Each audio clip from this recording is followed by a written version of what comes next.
Is that this? Oh shit.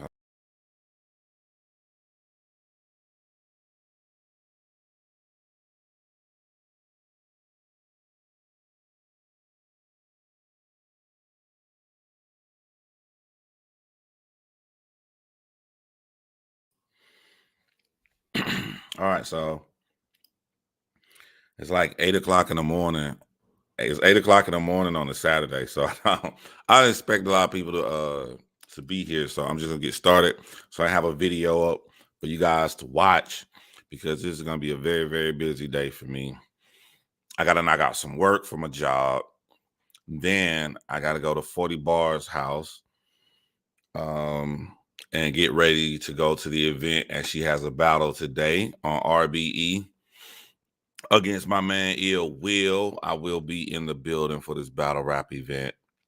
Then I gotta leave the battle rap event, go to my boy Tony crib so we can finish editing the Jessica Reed documentary. Yes, all in one day. And for those who I never put out dates or anything, but this will be given to her in December. The only way it could not be given to her in December would be only if I need her to come down and do a voiceover. But everything that I have, all the footage we shot, everything will be done in December. So I got a really, really busy day, and I'm forgetting something.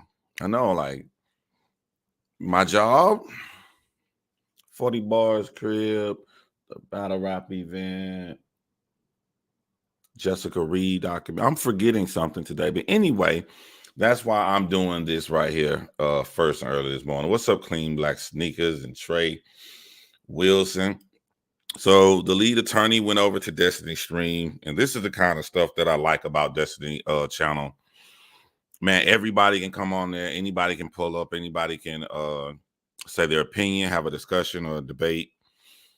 I was watching this way early this morning, about 5 o'clock this morning. It was kind of good. But then, like, I learned something watching this that about the reliance on case studies and data. Anybody like, yo, didn't you have a little beef or history, whatever, with the lead attorney? No, we had a disagreement. You're gonna have a disagreement with grown men, but I don't have any ill will toward them at all. You know, I have ill will towards people that talk trash and try to get real personal. We never got any personal. We just had a major disagreement about one thing, and that was it. That's pretty much normal. So I actually think that the lead attorney held his own pretty well on here, as you guys will see. Let me go in here and find the spot that I want to start at. Hold on. Because I don't want it to be too long, but I wanted to get to the point. Because there's three main subjects here. Let me see. Takeaway women's right. Okay. If I'm not mistaken, I think the three subjects were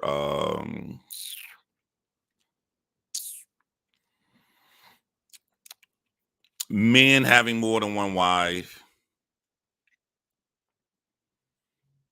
I can't remember the second one, but it boils down towards the end where I really want to hone in on, where they start talking about welfare.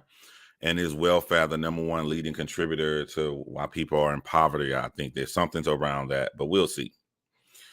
Let me find the first spot.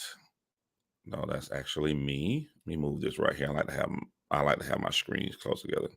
When the lead attorney joins the debate, it wasn't when he joined it, because when he joins, he talks to this other guy. I want to go when he talks to Destiny. You know, it seems that you're pretty persuasive when you talk about these studies and things like that. And I understand the impetus to really look for hard data when you talk about things. And generally, I think that's very important.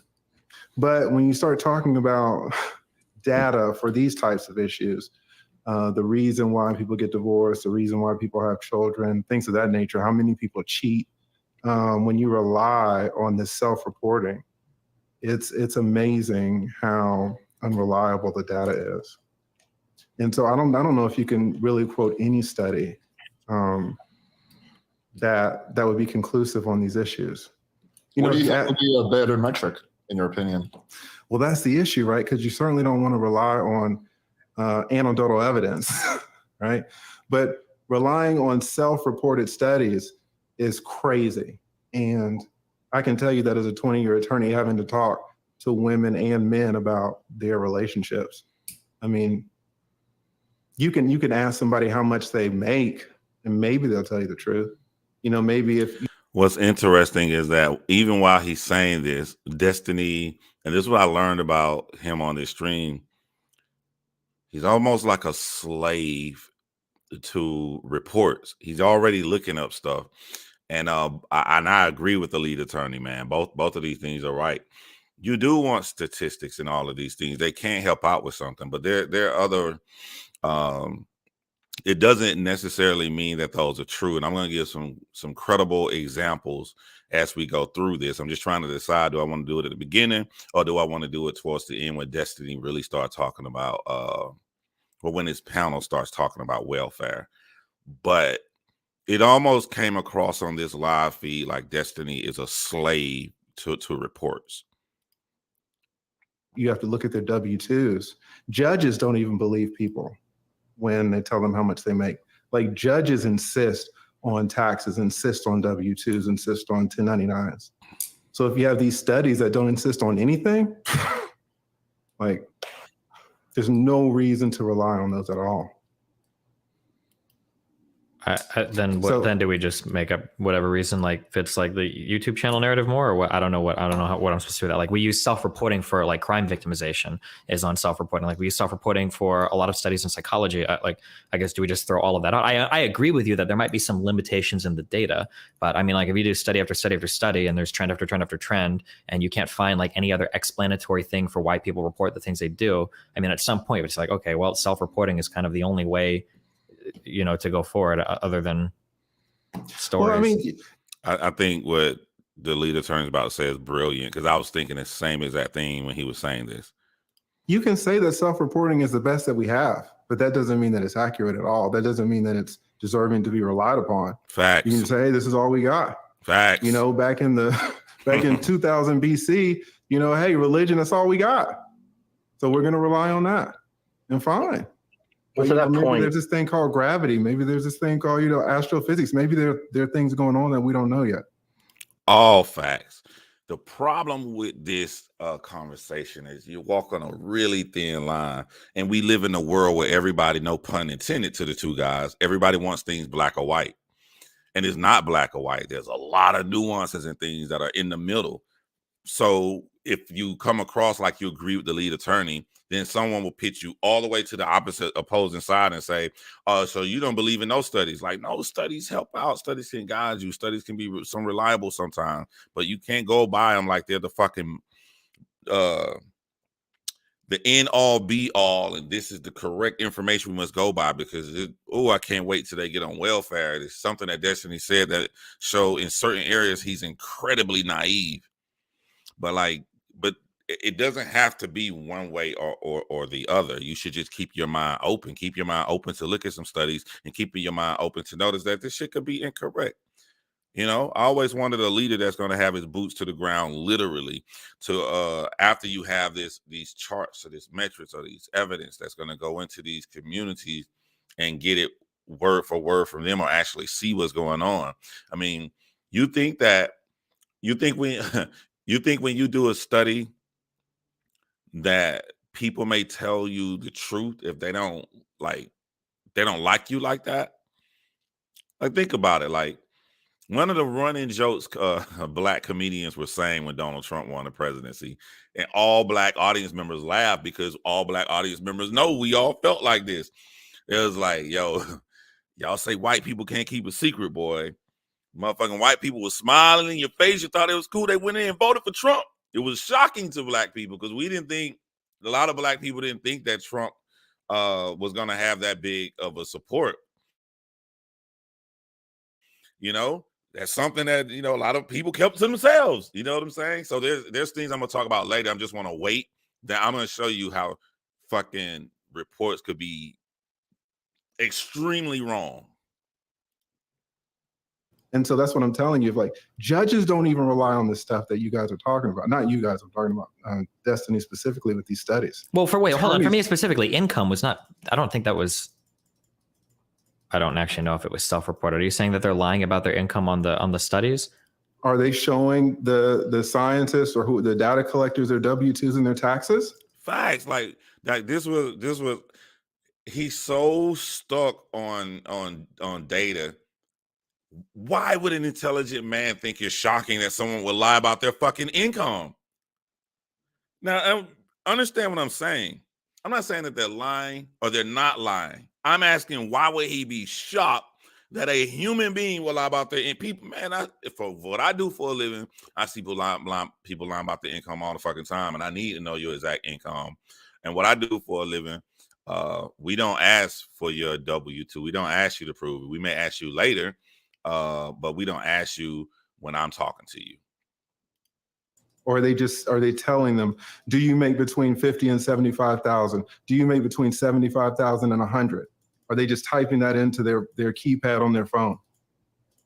I mean, my guess is going to be it's self-reported, but like, we attorneys, we don't even believe our own fucking clients to be honest. Okay, comparing an attorney to a study is a totally different thing, though, right? You're litigating it's a specific. Because it's all data collection. No. It's not data collection. You're not collecting data as an attorney. You're getting specific information about a specific case, That's right? Data.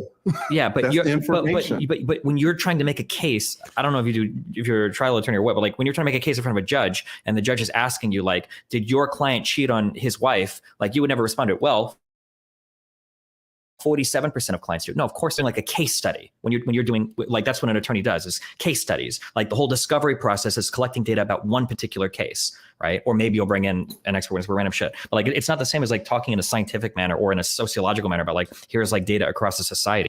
An attorney can do both. They don't just do case studies. He's going to look at what's happening to his client as well. How can you tell an attorney what an attorney does? But like, remember I had the video when I was talking about when you put things to a title on things, it changes the way you think.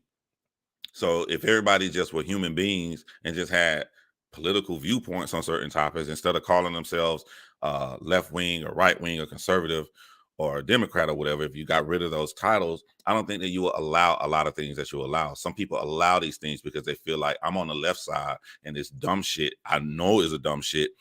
I'm going to take up for him because he's on the left side too. But if you remove the title, then you just see him as a dumb shit. You'll see things for what it is. You have clarity instead of trying to be biased.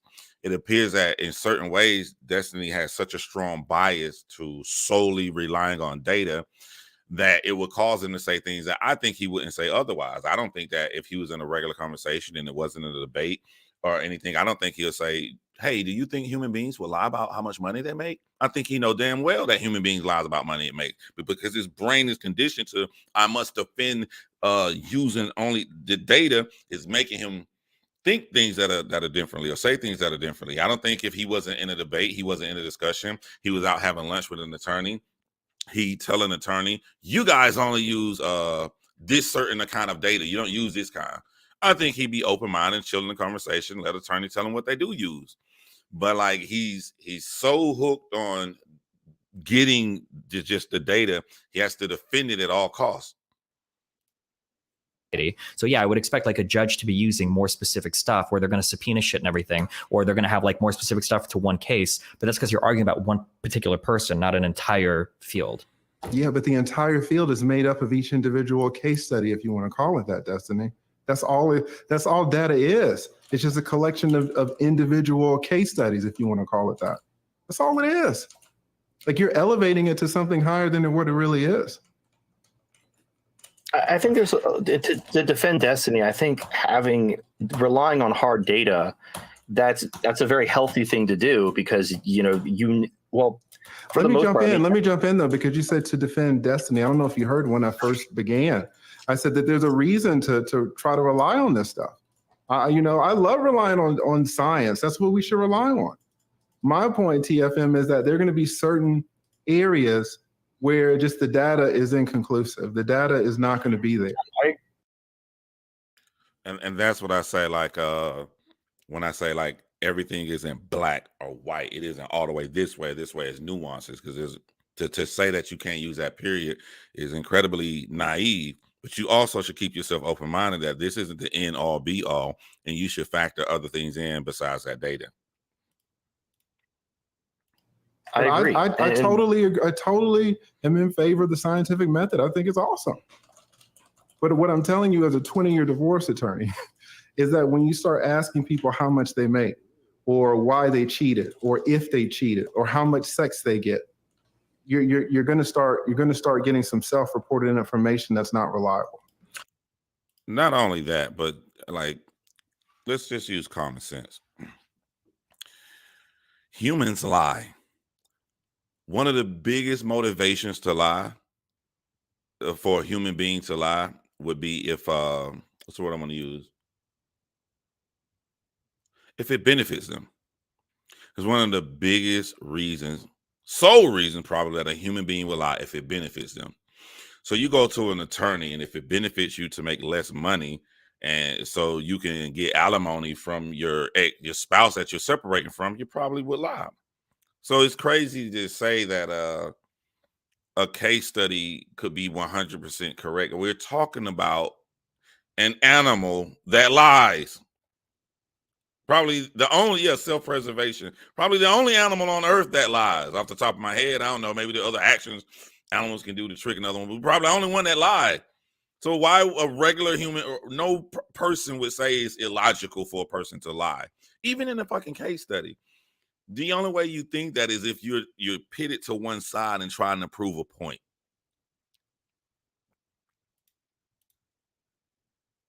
Okay. Well, it looks like this study that I was citing earlier, the gender identity and relative income within households, seem to be using census data. So at least we didn't have to rely on self-reporting for that one, I believe. So I'll post that in the chat. Here it is. All right, Lead. So as an attorney, what's your take on hypergamy? Like, how often when you do divorces do you see that at least part of the reason is the woman wants to trade up? 100. Yeah. It's hard to say 100% of the time, but I think TFM is exactly right. You know, just because the environment, well, let me specify that, because I don't know these people. I just know Destiny and the lead attorney. The TFM guy, I'm strongly going to disagree with most of the time, but that's why I like keeping my mind open, because I think that the panel is kind of like looking at him like he doesn't know how to debate.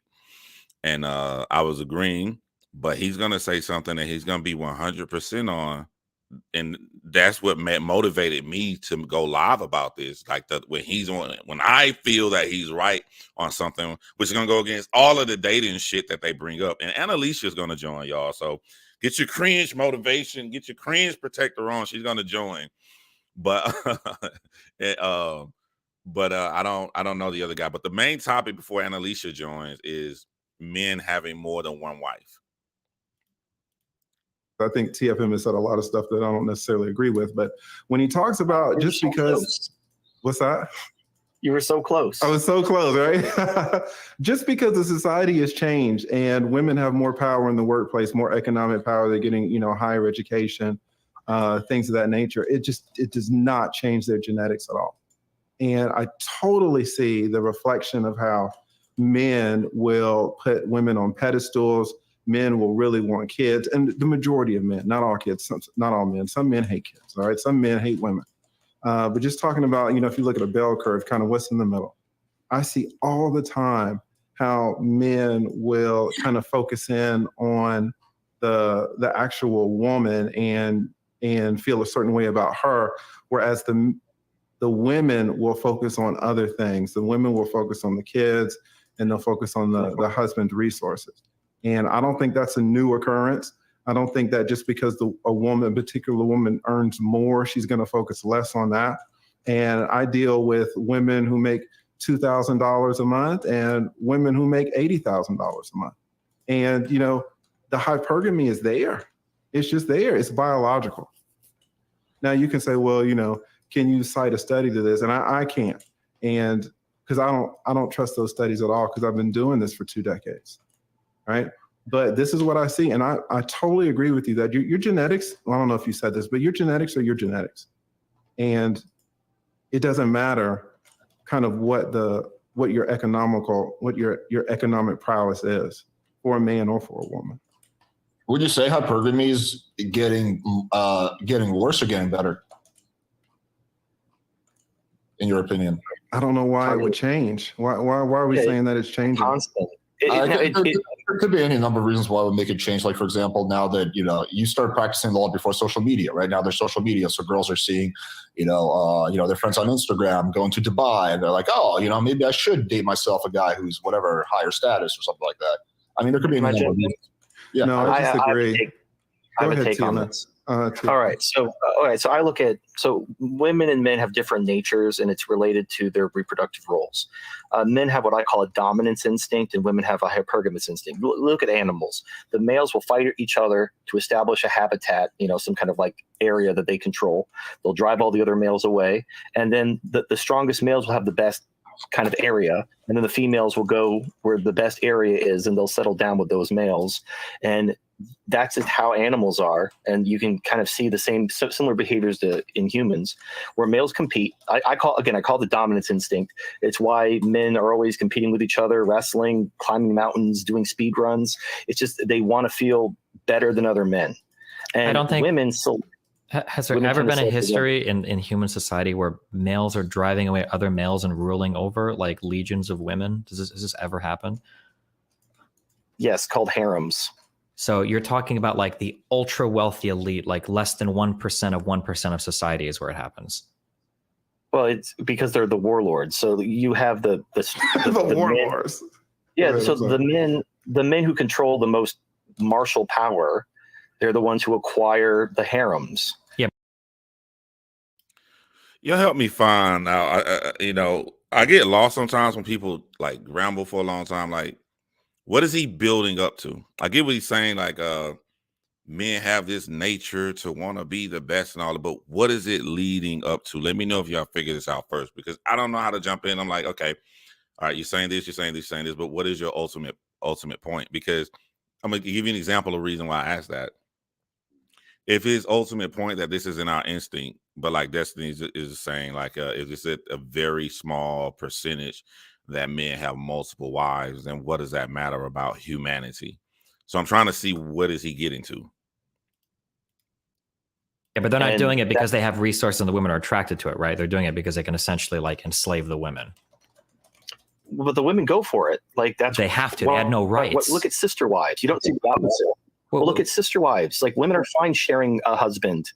The inverse isn't true. Like these whole brother husband deals where all the guys share a girl, it usually doesn't end well because it's basic biology. If a man has many wives, he can potentially impregnate all of them each year and have one kid per woman. I gotta leave. I gotta get out of here, guys. So I'm gonna lose my fucking mind. I can't do the incel science. It drives me fucking insane. And he's Holy shit! Like completely, like he wasted his time on this relationship. It's eggs are more valuable than sperm, and women are a commodity. We can always like tried to warn y'all. This guy say some crazy shit, man. He's gonna say one thing way towards the end that's correct. All of this stuff right here, like I don't think that he even knows what he's getting to. Like what is his debate? What is his argument? Is it that men should have more than one wife versus monogamy? I'm trying to get clarification first. He's just going all in, and I don't know what point he's trying to prove.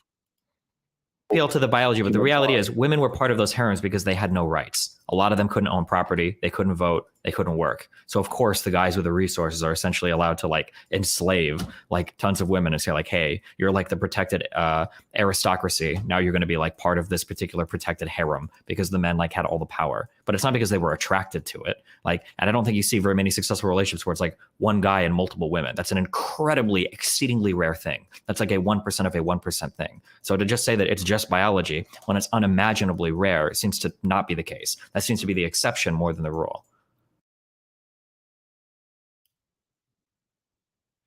I agree with Destiny that is seems to be the exception instead of the rule, especially when you look at civilizations in the past. It is the elite or the rich or the pharaohs or whatever that could have multiple wives. But when you look at the common people, they typically had more than one wife.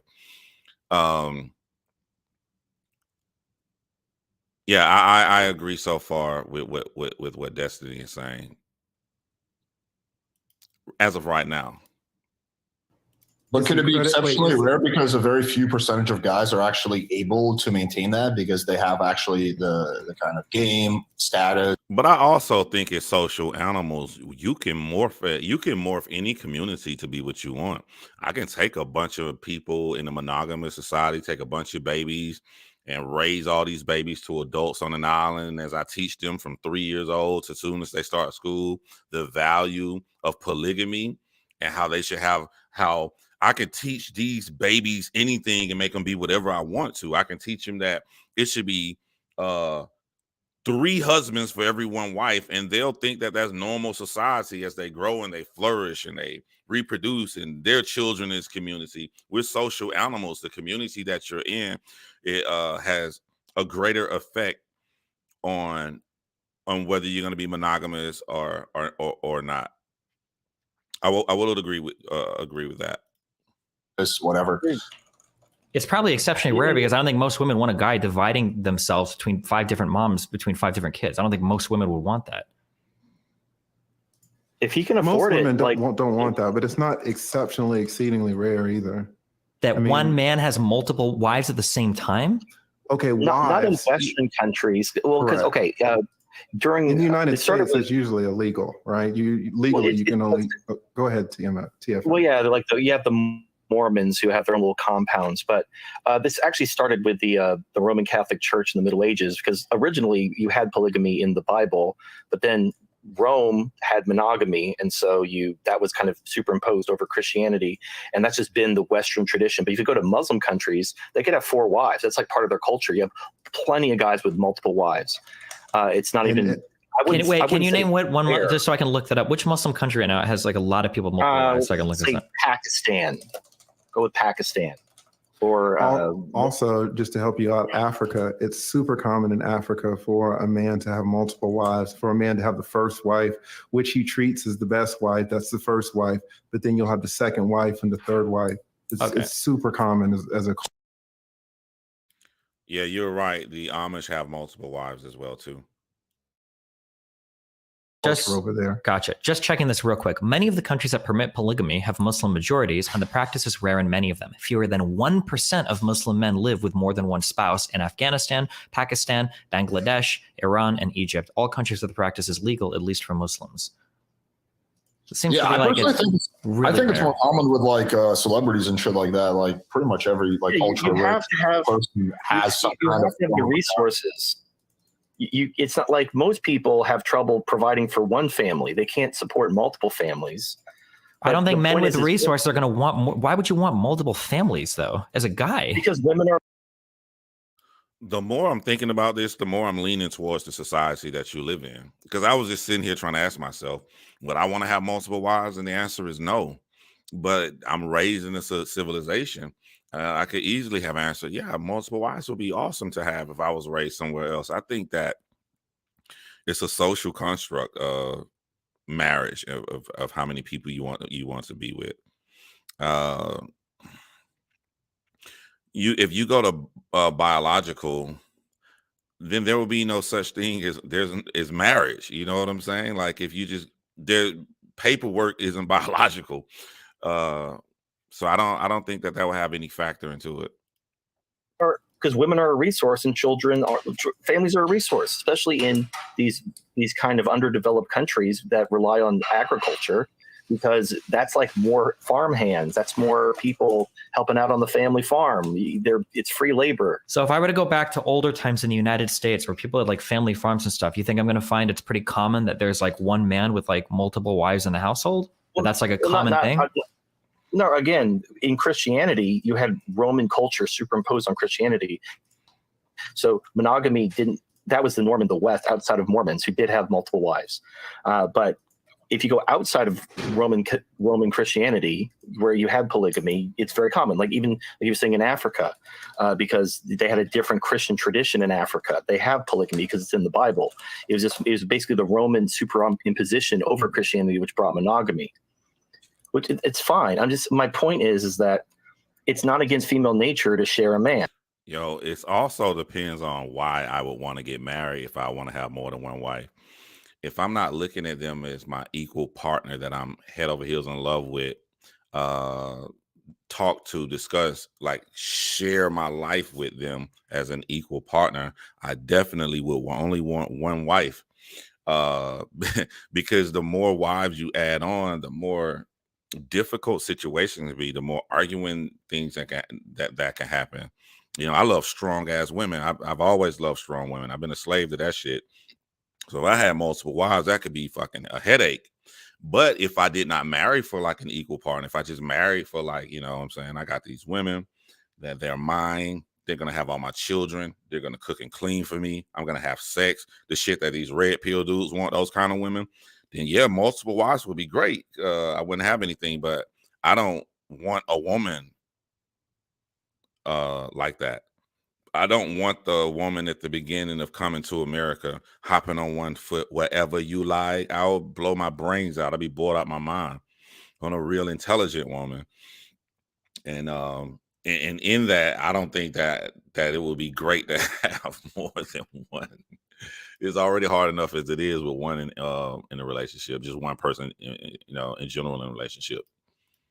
Yeah, you see this, like there's shows called Sister Wives where these women share men. There might be shows, it's but I think the vast majority of women, at least in places where they can choose otherwise, would never choose these things. It might be the case that like in fucking sub-Saharan African countries.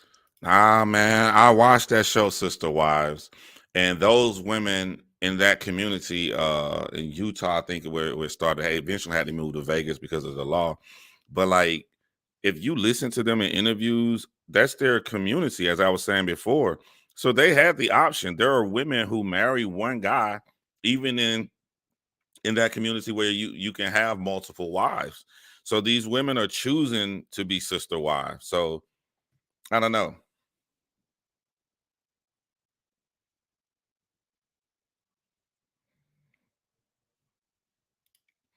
Why do you assume that I equate aggressive as being strong?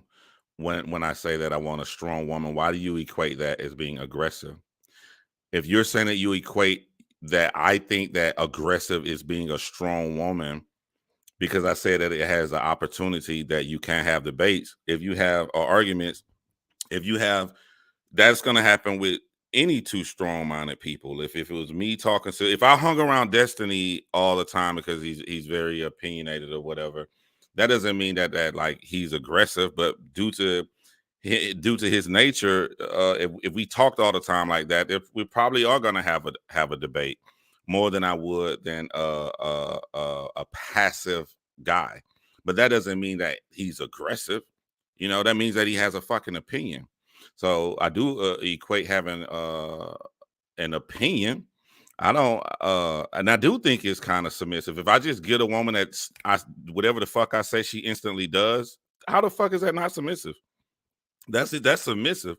But I want to marry a woman that's strong, but I want my woman to be strong and kind. But in her being strong, is incredibly naive to say that you don't increase your chances of having some kind of an argument, but that does not mean that they're aggressive. So I want to know why you made that assumption about me.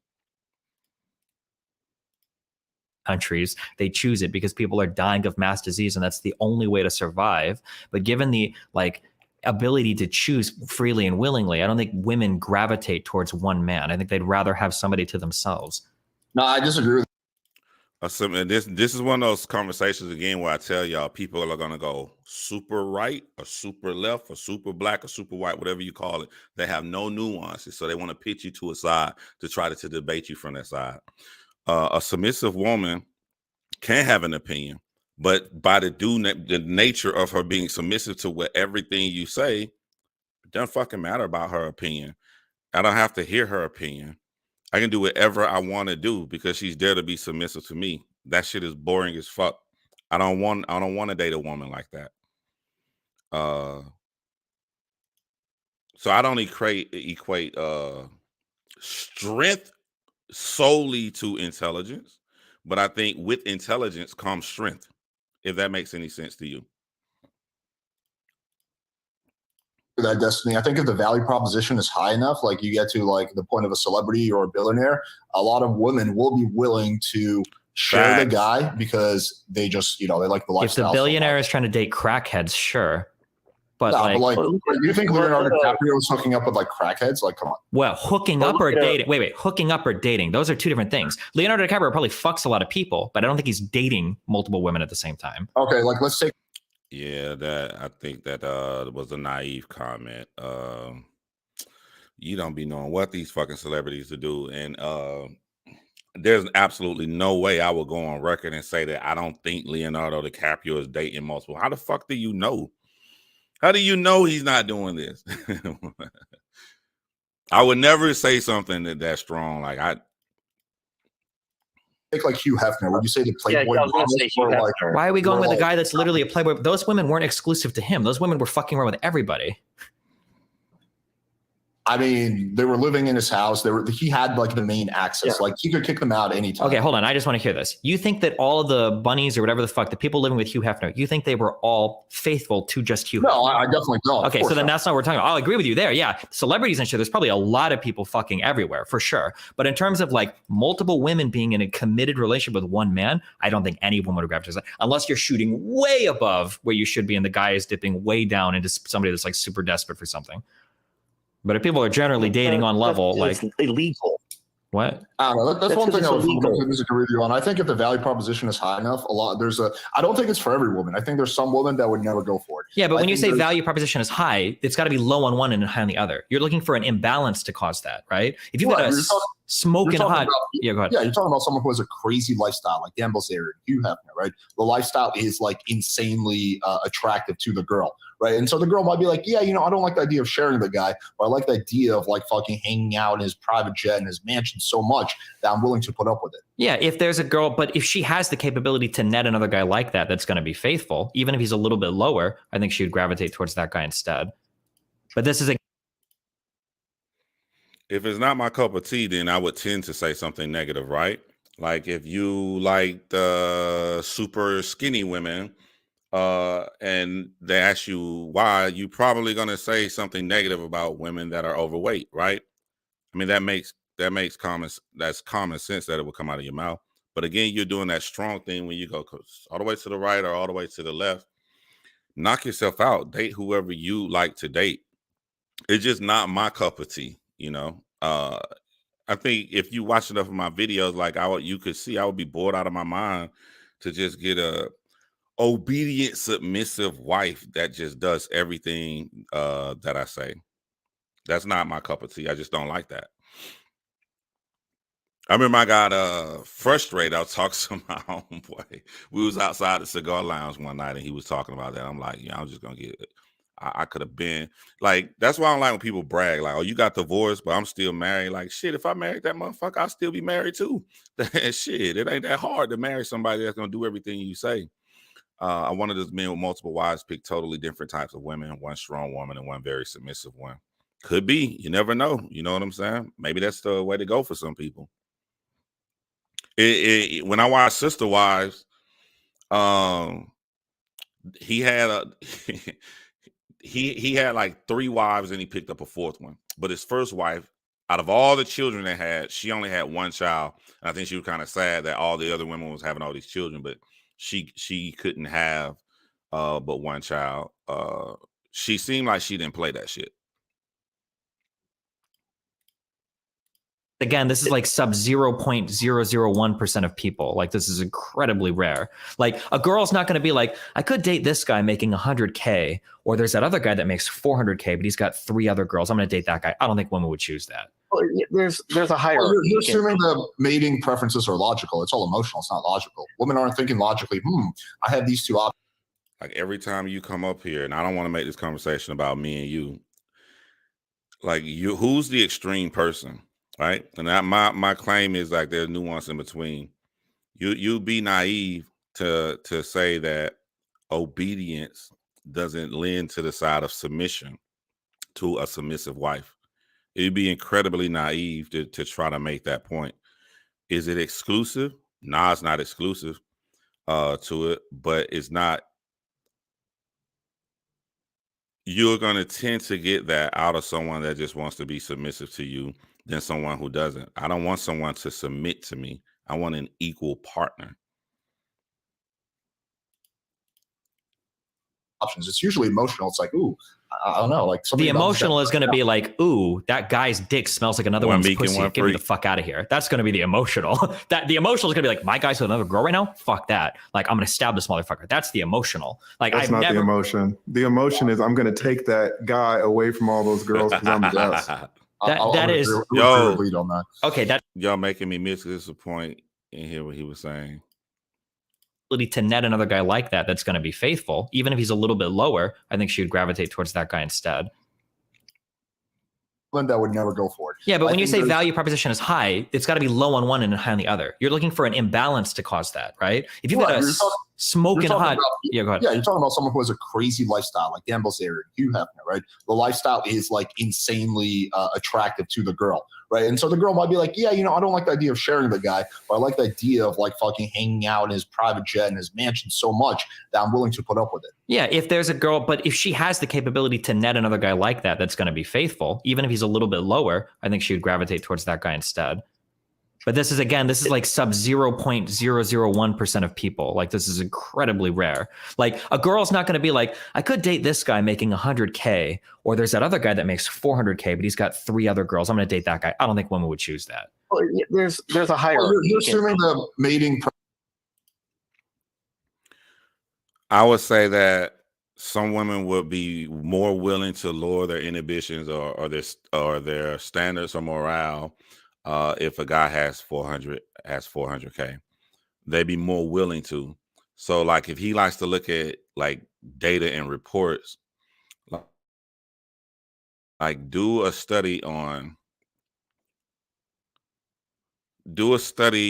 if a woman finds out her husband is cheating on her and he makes 35K, and then do a study if a woman stays with a man that cheated on her, he makes 100K, and then do a study on a woman that stays with a man that makes 400K, and then also do a study. I'll do 2 studies on 400K. Do a study on a woman did she stay with her husband after he cheated and he made 400K, and then do a study on a woman that her husband makes 400K and he cheated and she signed a prenup. And then I think that if you look at those, you can start to see that maintaining a higher lifestyle would allow some people to put up with some things that they wouldn't normally put up with. Preferences are logical. It's all emotional. It's not logical. Women aren't thinking logically, I have these 2 options. It's usually emotional. It's like, ooh, I don't know. Like the emotional is going to be like, ooh, that guy's dick smells like another woman's pussy. Get me the fuck out of here. That's going to be the emotional. That the emotional is going to be like, my guy's with another girl right now. Fuck that. Like, I'm going to stab this motherfucker. That's the emotional. Like, that's not the emotion. The emotion is I'm going to take that guy away from all those girls because I'm the best. I would agree with lead on that. Okay, that's just delusional. Destiny put me in a hard situation when I saw this part, because somebody came in my comment section and I was gonna roast the shit out of them, and but I was too busy. Like, y'all don't leave me harsh comments on the weekend. I fucking have fun on my weekend, man. But the commenter was saying like Destiny don't really know about women, and I was gonna roast the dude and take up for Destiny, saying like, you know, the dude, he had women on his show that are attractive. He sleep with different women. He got a woman that lets him go out and sleep with different women, different men, whoever he wants to. They have an open relationship. I was going to take up for, but like when I heard how crazy he thinks that this is insane, it kind of showed me like, does he know about women? Like, look at just his reaction to this right here. I have these 2 options. It's usually emotional. It's like, ooh, I don't know. Like the emotional is going to be like, ooh, that guy's dick smells like another woman's pussy. Get me the fuck out of here. That's going to be the emotional. That the emotional is going to be like, my guy's with another girl right now. Fuck that. Like, I'm going to stab this motherfucker. That's the emotional. Like, that's not the emotion. The emotion is I'm going to take that guy away from all those girls because I'm the best. I would agree with lead on that. Okay, that's just delusional. The fact that he thinks that's delusional is fucking crazy to me. Like, oh my God. Like, Destiny, my dude, do you know how many fucking times, like, I've made a comedy skit I can show y'all, a cartoon comedy skit on my first YouTube channel. Still got the video up. in the comedy skit, it was like the dude fucked another chick, and then his girlfriend was mad at first, but by the end of the conversation, she was like, "Yes, let's go back to the club where you met this chick at, so she can see us together." That shit happens all the fucking time, Destiny. What the fuck are you talking about? You know what I'm saying? I'm not trying to, y'all, I love my women. I ain't trying to put women down, but like to say that, like women don't do that, like that's delusional. How many times, and men do this shit too. How many times that like a woman finds a man cheating in bed and she goes and beat up the other woman? Beat him up. How many times, like the situation where a woman catches her best friend with her man, you know what I'm saying? And her man, they have a hard time, they fight, they do whatever, but ultimately she stays with him. And when she stay with her man, she don't talk to her best friend no more.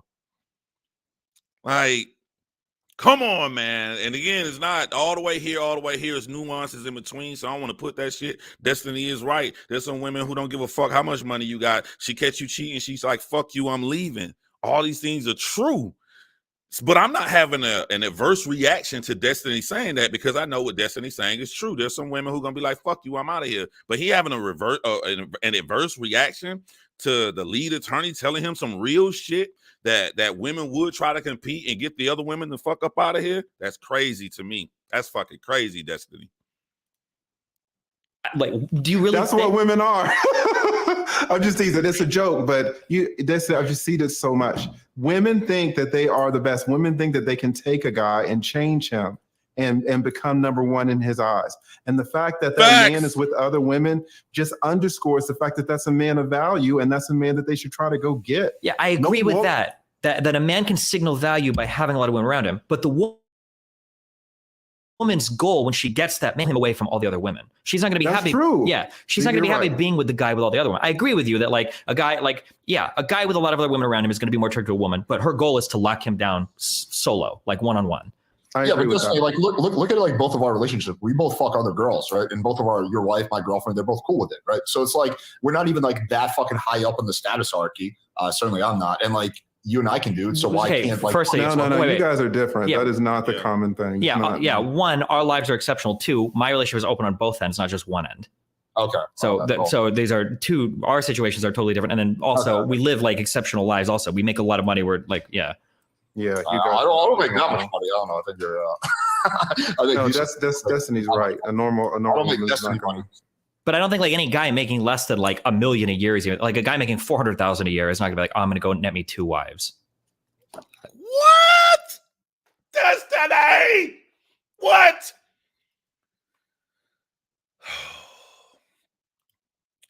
That's just regular life though. Regular life. Some people are gonna be very proficient in certain areas, and they're not gonna be proficient in other areas. Like Destiny talking about relationships.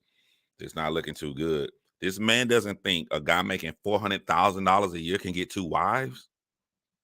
If I wanted to, if I said to do a documentary on myself, I'm single. That right now, and I ain't got shit.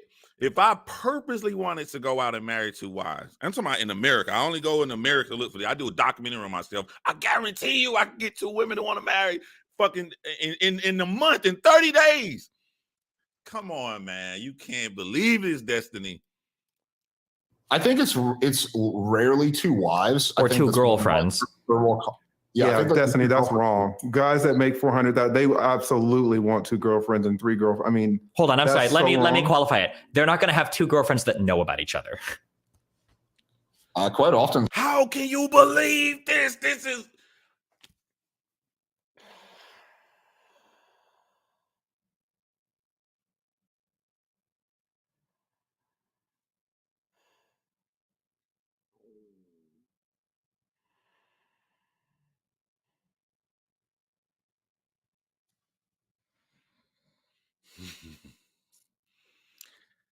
I don't think this topic is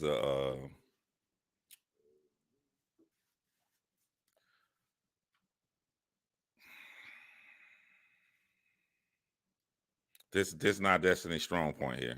And you know why? I'm just guessing my subjective opinion. Because there's no statistics on this. You just got to know about this shit in life, brother. You just got to know about this shit in life. To think that a man making 400,000 can't get two. Did you see 6ix9ine last Instagram post?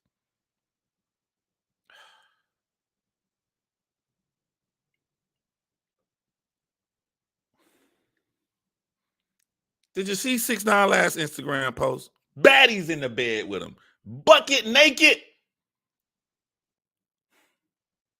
You can't be this naive and try to debate from this, right? This is crazy. And sometimes they do, yeah. Sometimes they share them. Sometimes they have threesomes. Yeah. It's not that big of a deal. It is a huge deal.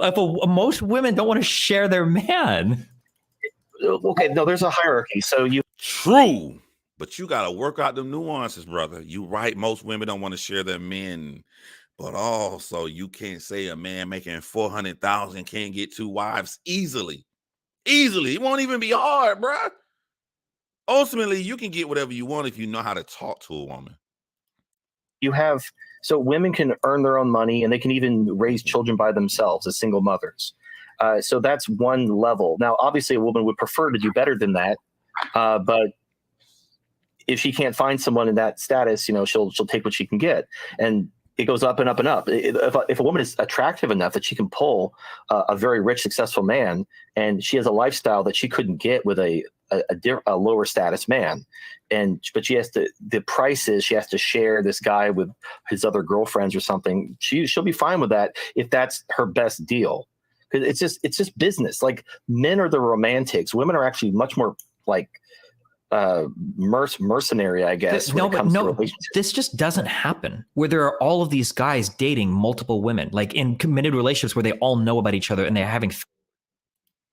When I signed my rap contract way back in 2003, little guy from Macon, Georgia, I rapped in front of a bunch of people. I rapped in front of Shakespeare, and I went into his house. He got all these Grammys on the wall. He did Pink first album. He did Michael Jackson, some cuts on history.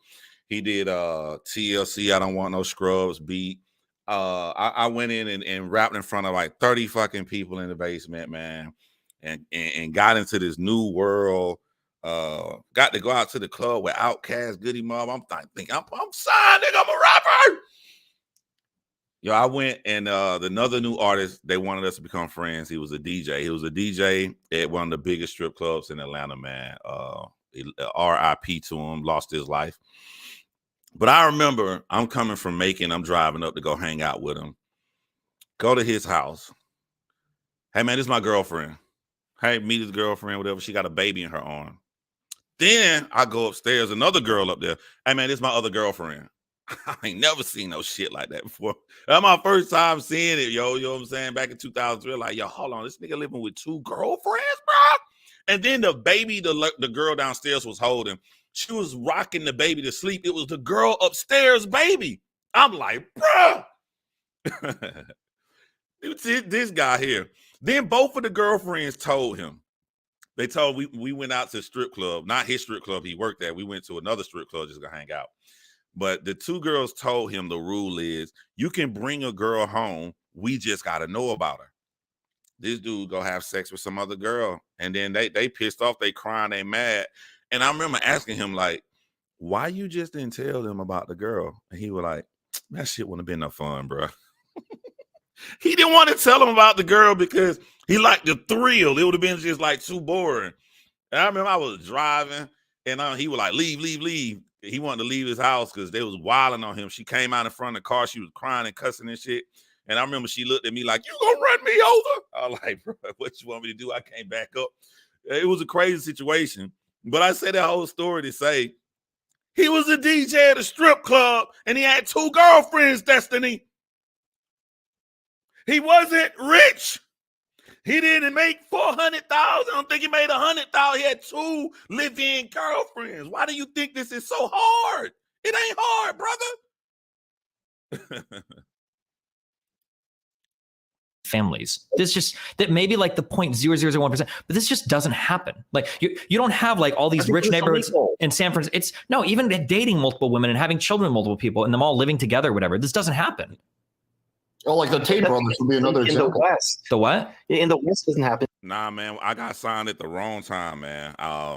Grew up in Macon, Georgia, and I only listened to New York like music. I wanted to be a lyricist. Cannabis was one of my favorite rappers, so I was just this lyrical dude, and I could really, really rap well. But if you go back to 2003 when I got signed, 2003 was the starting birthing year of real Southern rap. So even though I'm from the South, I wasn't rapping like a Southern rapper. They didn't know what to do with me. 2003, Lil Jon explodes on the scene.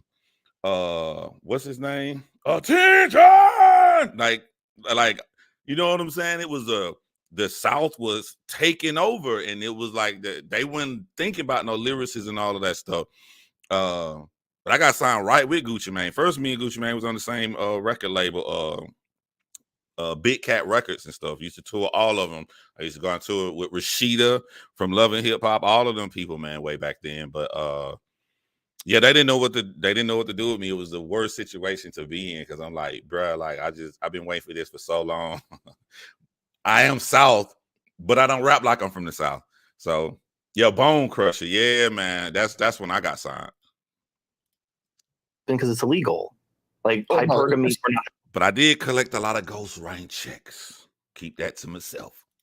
Well, even in places, I even looked in places in the Middle East where polygamy happens. It's less than 1% of the population. It seems like the only place where it happens is where a whole bunch of people are dying of fucking disease and famine and shit. Where then it could be the case there. But again, those women aren't making selections because of like, this is what they would prefer. They're doing it probably out of survival. You are right. That's what I'm learning, man. I fucking love Destiny Channel, bro. That's one of the greatest channels I found.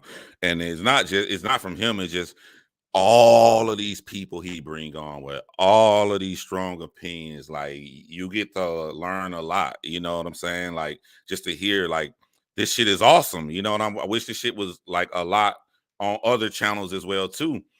But it's like this is my first time learning about TFM and what he's saying, or that other guy down there on the screen.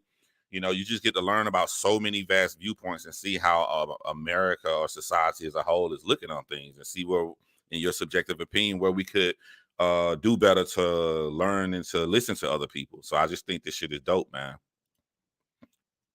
I go to sleep with my TV on, and my TV is connected to YouTube. So the way YouTube algorithms work, because I just started watching Destiny, when I go to sleep, they just throwing random Destiny fucking videos on my TV screen, and I'll be asleep, and in my dreams, motherfuckers is debating. And I'm sleeping, and I'm like, nah, nigga, you wrong. That's the fallacy. And I wake up. I'm thinking I'm dreaming about a debate. I wake up. I'm just hearing the TV and hearing all these motherfuckers on his guests. So then I'll look and I'll listen. It'd be like 5 a.m. And then I just start listening to these people debate. I swear this shit is crazy. Survival. Yeah, I agree with you. The two wives thing in the West is like super uncommon, but the like having 2 girlfriends or 3 girlfriends is like not that uncommon at all. Like just look at the Tate brothers. Like how many fucking girls are they dating? Look at who? How many are they? How many are they like actually super dating though? Like where they're dating those women and they're exclusive. Okay, And are you comparing this? Look, this is interesting, but I already know the answer to this portion. The ultimate answer is Destiny is right. It is such a low percentage of men who have multiple women that they're dating. Like, you know what I'm saying? It's just interesting to hear about a viewpoint, but you can't get around that. Like, that's where numbers do show. It is just really, really low that men have multiple women that know about each other. That is true. I do think that Destiny is naive on what he perceives to be the difficulty in having an open relationship, especially now with the fucking internet. You can just go to websites. They have websites designed for polygamy or designed for you to have more than one partner all over this motherfucker. Like, I just think that Destiny is naive on how it's not as hard as he thinks he is. It's not as hard as he thinks it is. Tate brothers to the regular guys in America? Who, me or Destiny? The Tate brothers. You said look at the Tate brothers. Are you? Yeah, I'm not saying this is something that's like super duper common. I understand that it's something that's fairly exclusive. When Annalicia joins, and y'all know, Black biracial woman who seems to have a hard on for hating Black men. Of course, The stream is going to get polarizing again when she joins back on it, and she's about to join in a minute, about 5 minutes. I'm just saying that's not as uncommon as I think Destiny thinks it is. And I But think then that you use Facts. the Tate brothers as an example, and they're like super uncommon. Yes. Both of them right.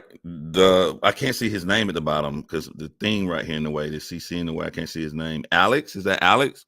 Alex is right that it is not as hard as Destiny think it is. The lead attorney is also right, because like you got to be able to defend your position.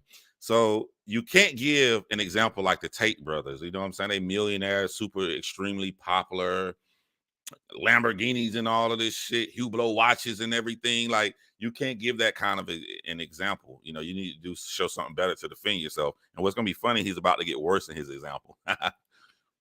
You would need to, if you want to disprove Destiny's point, you need to use a more common man. the thing is that Destiny won't know the people. I know a dude in Australia who's just like a pretty charismatic dude. He's not that rich, right? But he's not going to know who he is. He has he's living with, I don't know, like 3 or 4 girls. He's dating all of them. They all live together. I don't want to keep pausing it, but like just to teach, like the reason it's hard for him to give an example is because Destiny is right. Like it's more common by far that people are going to be in a relationship with one person. The issue is it's probably more common that the person in a relationship with one person, we don't want to admit the truth, there's a higher percentage that one of them are cheating in the world that we live in. But that's why. So even if he does conjure up some common people, Destiny is still right. Like I listed the DJ who got 2 girlfriends. That's real. It's easier to do it. But my argument is different than his argument. My argument is that it's easier than Destiny thinks. My argument isn't that it's common. And Well, like, all he's of not those gonna- women are faithful to that one guy? I mean, dude, I'm not like fucking hanging out with them. But as far as he's told me, yes. No, Destiny's right on that. No, Well, I think Destiny's right in the sense that these let's say relationships where all these women are dating, a few dudes, that can happen in the beginning, but it's not going to last long term. Typically, you're not going to see I agree with that. you're not Yeah, going to see a 7-year relationship with one guy and 4 girlfriends. It's not going to happen. Yeah, I'll agree with that. I think typically what happens is the girl gets tired of it after a few years, and then like another girl comes in. Yeah, I'll concede that. Yeah, that's what Destiny's trying to say. Okay, I thought he was. I trying think to it's say also that weirdly, like, super duper rare and like never happens. Almost People never talk about happens. like biology, like reproductive strategies, and like people always want to like get into like the biology and everything. Like my guess is going to be is that like biologically, like women are probably going to be drawn towards more faithful men than less faithful men. Like if you've got a guy that's willing to lock himself down with one woman, because women have to make high investments in children, right? K series versus R series reproductive strategies. Chances are the woman's going to want a guy that's not going to leave her for somebody else. That'd be my guess. No, There's I would disagree on that, because women do want to have a man provide resources for the child, but they also want a genetically gifted child. If that's why you have all these women that are clamoring after these 6'8", athletes, right? They know they're not going to be faithful. But what are their kids are going to be fucking monsters. This is such a nuanced argument right here, because when I say nuance, I mean that all of the motherfuckers is right. Destiny saying is right. There are women like stronger percentage that they want someone that they know is going to stay with them. The lead attorney is fucking right. There are women going to want genetically like gifted people or another argument, women going to want somebody that's financially stable enough that they don't have to worry about that. Like they're all right. It's kind of hard to debate. Like you can't say any of these guys are wrong in what they're saying, unless they're just saying like, unless their argument is that this is the exclusive thing that women do, which is kind of cringe for a panel of all men to be saying about how they feel women think. Kind of cringe. I'm not saying like it would be a fallacy to say that men can't do it, but it's still cringe. It's like when I sit and hey, what are they talking about? It's 8 white people on a panel. Oh, they're talking about Black American behavior. That's fucking cringe to me. I'm not saying that they can't talk about it. I know areas that they're going to be wrong in, but it's still kind of cringe to see. Right. When you say 6'8" athletes, is it because they want children that are monsters, or is it because they're after like those fat NBA alimonies? That sounds like I thought you were going to say Cox. No. That sounds like a hyper specific, like women chasing NBA players. Sounds like you're shopping for alimony there, right? Possibly. Can I insert something? You're shopping Possibly. for a lot of Possibly. women. It's like women don't have just one strategy. Yes. They have multiple strategies Yes. that occur at the same time. Yes. So women are looking, when you say alimony, what you're talking about is resources, right? But when you say resources and we talk about genetics, that wasn't your original point. Your original point was more towards the loyalty. And women don't need I was going to say the reason why loyalty is probably important is because the likeliness of a man being able to provide enough resources for multiple women is probably going to be really low. And if a man is shopping around for multiple women, the chances that he leaves you at some point is probably pretty high, right? Like if a man has one woman or two women and he knocks them up and then 10 years later, he's got the... I really don't like red pill guys. So I cringe when you make me say something red pill guys would say. I can't help it. I got to go off life experiences. You can your cheat code is knowledge. And you don't need shit. You don't need to be in shape. You don't need money. You don't need nothing if you know how to talk to women. And that's why I see a lot of people, or I see like the DJ or whatever, and not to say poverty, but like he wasn't making that money like that to raise no two damn families, but it didn't matter to these women because he knew how to fucking talk to them. That's a cheat code to get around anything. And because I know guys like that, you know, I cringe a little bit when they say that it's only one thing that women are looking for. ability to go and fuck, 22-year-olds, right? It feels like the security you'd have in that relationship would be a lot less. I agree with that. I didn't know. I thought you had won the argument about women not wanting to share guys long term. I totally agree with that. And I think Alex came around to that, to your point. No, well, like, okay, here's another example. The Tiger King guy, like, he's not particularly rich, but I think he had like multiple fucking chicks that he, if not multiple girlfriends or multiple wives. Shot himself in the foot. Shot himself in the foot. I thought he was gay, right? Tiger King? Yeah, he was gay. I thought he was. God, I Alex, thought he had, the like, examples you use, Alex, are crazy. I thought he had multiple girlfriends. I thought that was like the whole thing. That was like Maybe he might have been bi. I don't know. I'm pretty sure he's at least bi. I'm looking this up. Okay, hang on. Let me see. Tiger King. All right. Well, can I interject? Can I interject something real quick? So if you look at primate mating behaviors, because humans are basically in between chimpanzees and bonobos in terms of sex. This is where TFM, he's going to admit this. Or I think I may have skipped past. Did I skip anything on here? I don't think I skipped. When Destiny got up, unless Destiny's going to get up again, then TFM is going to admit he doesn't have like real skills of how to debate. But like all of this shit he about to say about bonobos and chimpanzees and apes has nothing to do with anything. Sexual dimorphism. So humans are not tournament mating. They're not like gorillas and stuff like that, where you have like these, because gorillas have harems, they have multiple mates. There's no government, there's no marriage certificates. It's just animals having families. Now, if you look at chimpanzees, they don't mate for life. They don't really have harems. They basically form troops. And the alpha, he gets first crack at the females, but the betas can get crack. They can hit that pussy too. And the children are basically raised communally within the troop. Now, the interesting thing is, to lead attorney's point, what will usually happen is the female will mate with the strongest, fittest male when she's ovulating, and then she will use sex to acquire resources from the betas, basically cucking them and getting them to like take care of her and the offspring, even though they're not the beta's genetic offspring. And it's like that's just evolutionary behavior, and it's. Nah, he's telling the truth. Everything he's saying is fact. I absolutely love studying chimpanzee communities. I guess I'm using the wrong word, or bonobos, especially bonobos. I love reading about that shit. I just don't understand where it has to do with human beings and how we live today. But what he's saying about the quote unquote monkeys is correct, but I don't know why he's saying it. There's nothing wrong with it. Like genetically and evolutionarily, it makes sense because you're maximizing genetic fitness by reproducing with the strong fit males, even if they're not loyal. And then you're using the loyal betas to take care of you and to help raise your offspring. It's the best of both worlds because you get all the resources from the betas, but you get the strong genes from the alphas. Can I just curious? What does that? Can I bring Okay. a friend into this if I want to throw somebody else in here? Just Yeah, of course. Okay, so I just want to make a correction. So it wasn't actually Joe Exotic. It was his mentor, Bhagwan Doc Antley, Joe's mentor, he's the one that had the 3 wives. I think if your name is Bhagwan Don Antley, you're absolutely going to have 3 wives. I'm just saying, dude, this guy's not like super rich or something like that. He's just some tiger dude who hangs out with animals. Okay, I throw. It's gonna be one of the first examples of why Destiny should not rely so much on fucking looking up information, man. Like, watch this shit. The StreamYard to a friend. Her name is Anna. I'll be right back. 1 second. I'm gonna get a drink. Hold on. When he rebuttals the Tiger King guy having more than one wife, wait, I'll wait till he gets to that part and I'll explain why he's wrong. Go for it. Oh shit. Well, there we go.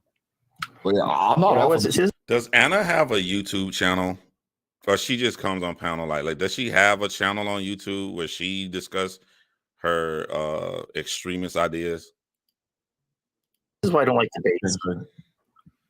I don't like have all my sources. I used to do that. I generally used to have all my sources listed, and what I found was I would present my sources, and they would just pick them apart and try to find a reason to dismiss them, and they would demand more sources, and they would just do that indefinitely until I told them to go fuck themselves, and then they would declare victory. And I just learned that's a giant waste of time. So yeah, the sources thing, and that's what I came in to tell. Now, to be honest, TFM, like Destiny was fucking you up on the whole political thing, to be honest. But him insisting on sources for this type of stuff, it doesn't make any sense at all. And that's what I had to tell Destiny. And I don't know if he accepted it or not, but it's absolutely true. Well, what aspect of the political thing? Oh my God! Like, I only pinned her channel name to the top, so when I come back on here, because I got a really busy day, I'll know how to look it up. So that's just for myself. You were fucking it all up. Like, he was asking you specific examples of things, and you couldn't come up with one. Like, he was asking you to, like, one example of kicking the can down the road. Like, what does that mean? Now, to be honest, Destiny knows exactly what that means. He knows exactly what kicking the can down the road means, right? But he was trying to pin you down to see if you knew. And you couldn't explain it. Like, there was a lot of. Go ahead. I was trying to come up with a specific example. Like, hold on, like, because I just assume. See, I'm not used to like debating these professionals. I assume like we all kind of understand everyday things. So when you're like, whoa, like, give me a specific example of Congress delegating their authority to an unaccountable bureaucrat, and I'm like, well, shit. Let me think. And yeah, so this is my problem with debates. Is I prefer discussions where we just we try to understand each other, whereas as opposed to trying to win. Because when you try to win, Donovan Sharp said that same shit about Destiny. Donovan Sharp was like, "Oh, I'll never debate Destiny. I'll never debate Destiny because Destiny's a professional argumenter and he's trying to win." No, that's bullshit. Listen, because Donovan was like, well, Destiny's just trying to win and I'm trying to get to the truth. No, if you're trying to get to the truth, let's have a real discussion. But if you're going to say something, you need to back it up.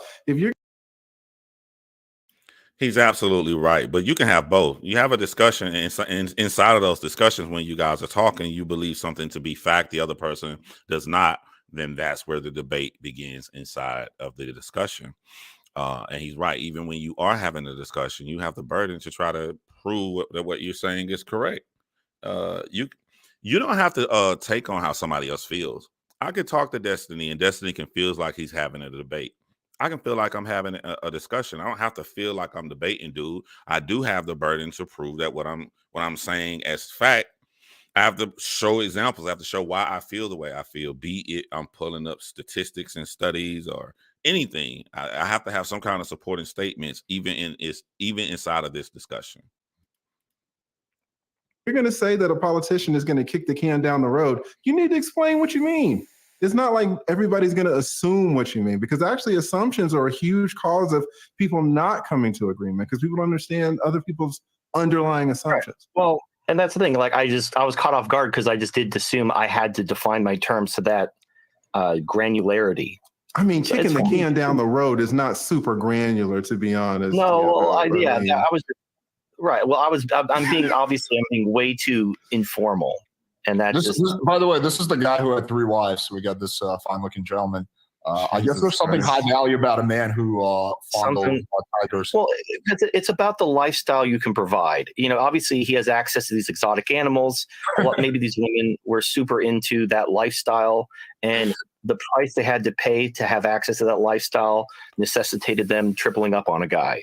And you know, if the juice is worth the squeeze, they're going to reach for that orange. And that's. I mean, those tigers are pretty fucking badass. I mean, I'm not gonna lie. Apparently, this guy was forced to deny claims that he had multiple wives after the Netflix documentary suggested he had 9 wives. That's where I think Destiny's Achilles heel resides. As soon as this man found an example of somebody with multiple wives, Destiny immediately went to Google search, looked it up, and he feels that he won the debate to show, hey, this man did not have multiple wives because he denied it right here. Why else would Destiny say it?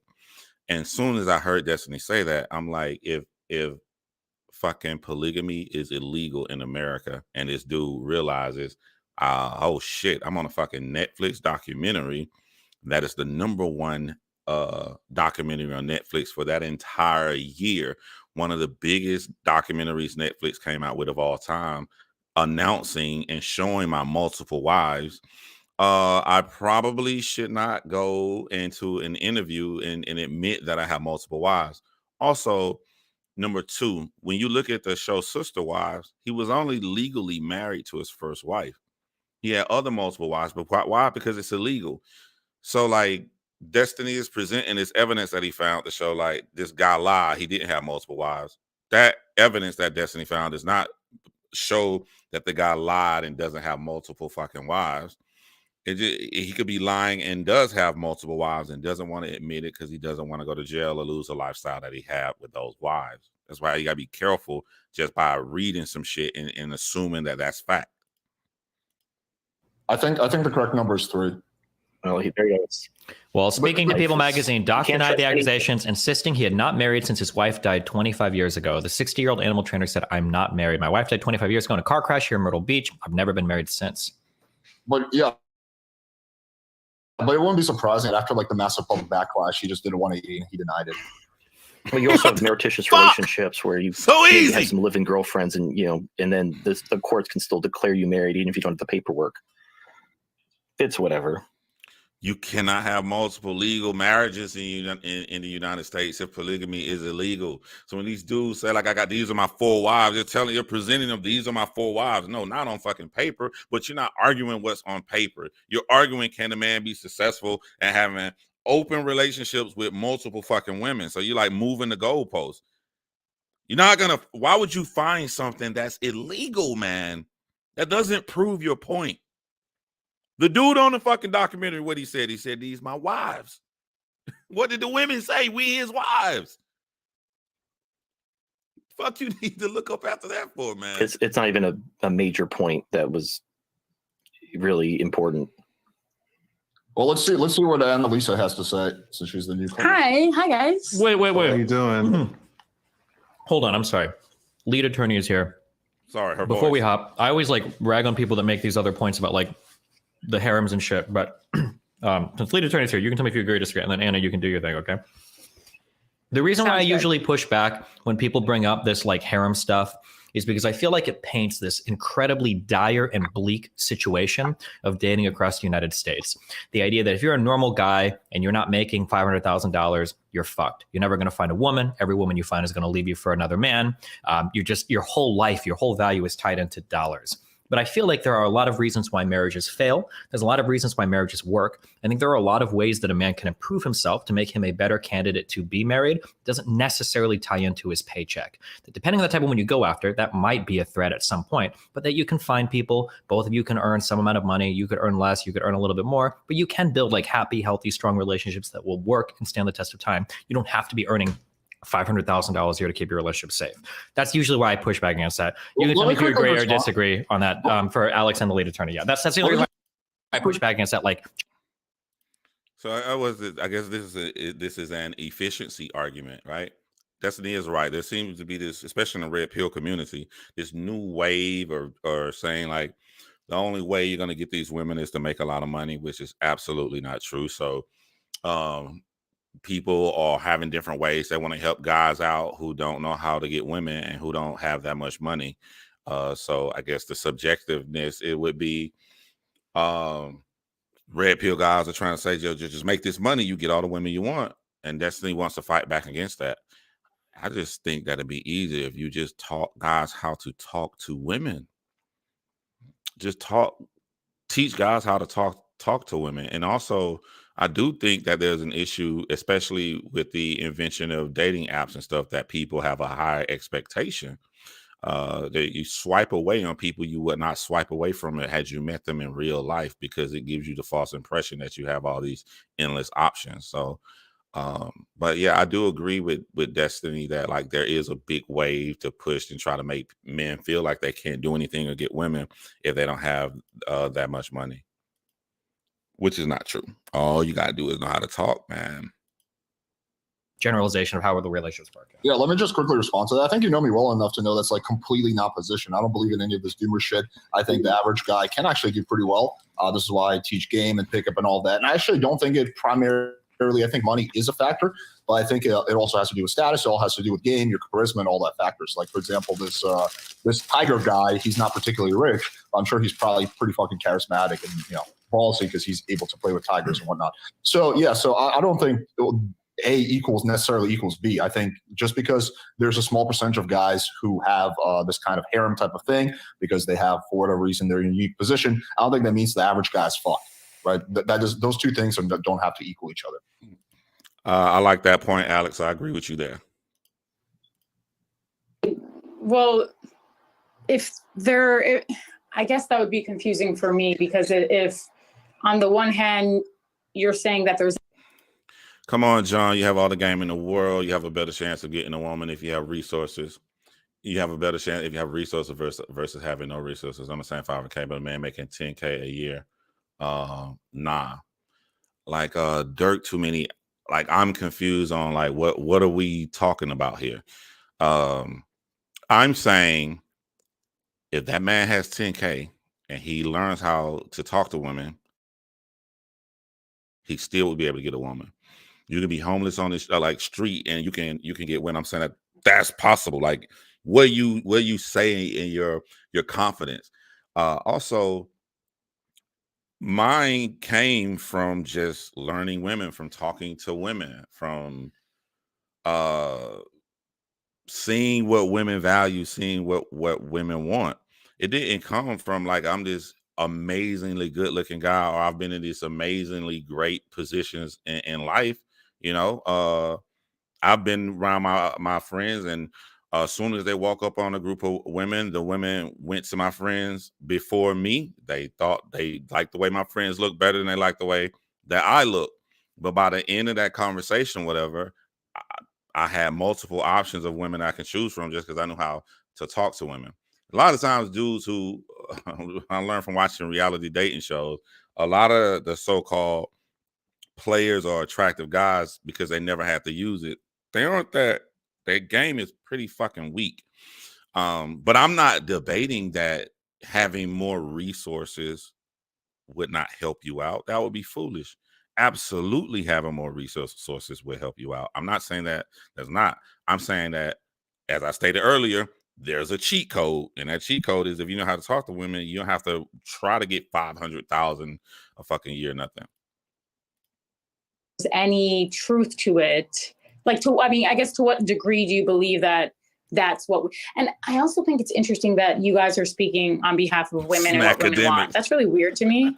But I mean, I'm here for it. Oh, gotcha, Dirk. Alex, sorry, to what degree do you think that that women are just really looking for these wealthy men and, you know, are open or even happy to be a part of these harems? I mean, I couldn't give you an exact percentage. I don't think it's every woman by any stretch. I think women and men are diverse, and some women want this, some women want that. Same goes with men. I don't know. I think there's a decent amount of women. It could be anywhere from as little as 1% to as much as 25%. I would probably say it's less than 50%.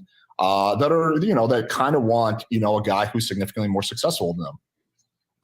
But does significantly more successful, does that sort of by de facto, does that mean he's going to be unfaithful? Does that mean he's going to have a harem? Is it mutually exclusive? Is that what we're talking about?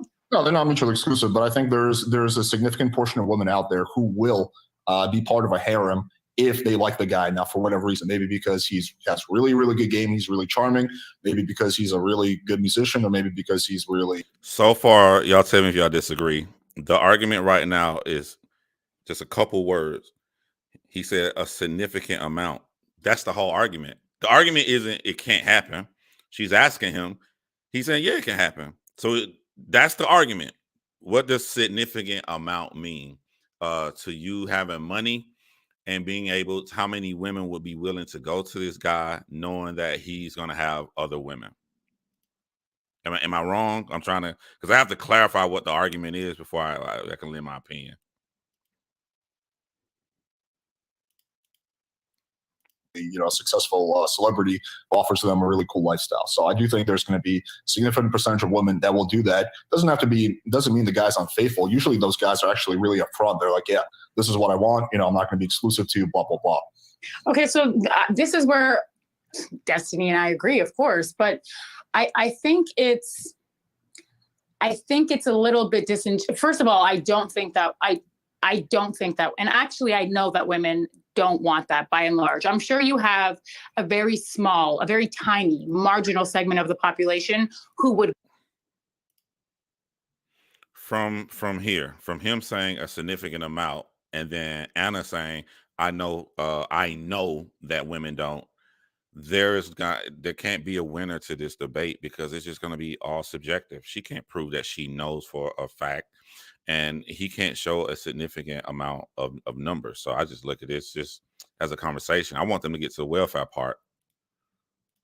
Go for that, but to the extent that they're going for that, it's fleeting. It's fleeting. So if we're talking about meaningful relationships, if we're talking about at some point incorporating children, these relationships, what you're describing, simply would not work. The thing about evolution, I agree with that. Yeah, I agree with that. The thing about evolution, because I heard someone, Yeah, Ken, why can't you? Of course someone can maintain that. Also, I would say if you want multiple wives, you will need to have a significant money, point blank, period.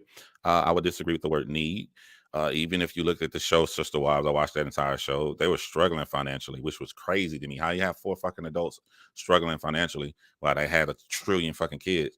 I would say you should have. It will definitely help you, but like, man, the mind is a terrible thing to waste. A lot of people put themselves in situations like that when they got multiple spouses and living above their means. But it can be done. It can be done. It's incel evolutionary logic, and it's interesting to me. The thing about evolution is monogamy is it became an evolutionary imperative. That's kind of the way that it worked. Did you have something else to add, or what is incel evolutionary biology?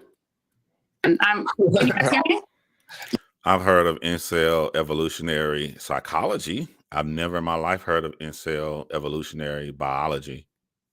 You broke up there for a while. Okay, so what I just want to talk about. You're breaking up again. Well, I'm kind of curious too what incel. Like, listen to how many times Destiny sit back and laugh hard. This motherfucker, I think I had him wrong. I was like, yo, he all on Annalicia's nuts, man, when I first started watching him. But I just think he enjoys the fucking chaos. Look at him. He's muted. He's having the time of his fucking life. Evolutionary Yeah, what the hell is that? It's like a new field that I haven't heard of. They didn't have this when I was in high school. Maybe that's the Lord trying to save us. Like, come on, guys, we're not going to listen to this. Like college, like incel evolutionary biology 101. Like, oh fuck, yeah, I got my incel evolution. So, Dirk Too Many, I take things very literal. I cannot agree with saying someone needs something if I've seen examples that is done without it. You can have plenty of broke people with multiple lives. That is a fact. So because that's a fact, I can't agree with need. But I would agree if you change the word to should. Hell yeah. I'm more thinking about providing, feeding, clothing, unless all y'all on assistance. I don't see how you shouldn't need a significant amount. But should is a better word. Yes, should is a better word. I didn't read your last sentence, my bad. But yeah, but like me, Dirt Too Many, I'm like you. I would want someone to be able to do that, to care for the wives and care for the children. I don't want to come across like I'm disagreeing. It's just that like I would feel like I'm lying if I just say that you need to do this if I know for a fact it can be done without it. That's all. Just, I don't know, maybe semantics a little bit. Biology test today. I haven't studied for it. I need to go research some results. It's so ridiculous. Steven, can you guys hear me? Yeah, we broke can hear off you a now. little You're bit. breaking up, and we're losing Okay, you. so let me just say this, and then you guys can giggle and laugh and attack the point. What the thing about evolution is, obviously it changes, right? As the environment changes, we change, we interact with the environment in a symbiotic way, and monogamy, it has been a Okay, so just to clarify, her new argument is that through evolution and through the years, it has shown that monogamy is better than polygamy. Let's see. it's been an evolutionary imperative. That's what my position is, and It's at some point in history. it's an imperative to be with one person.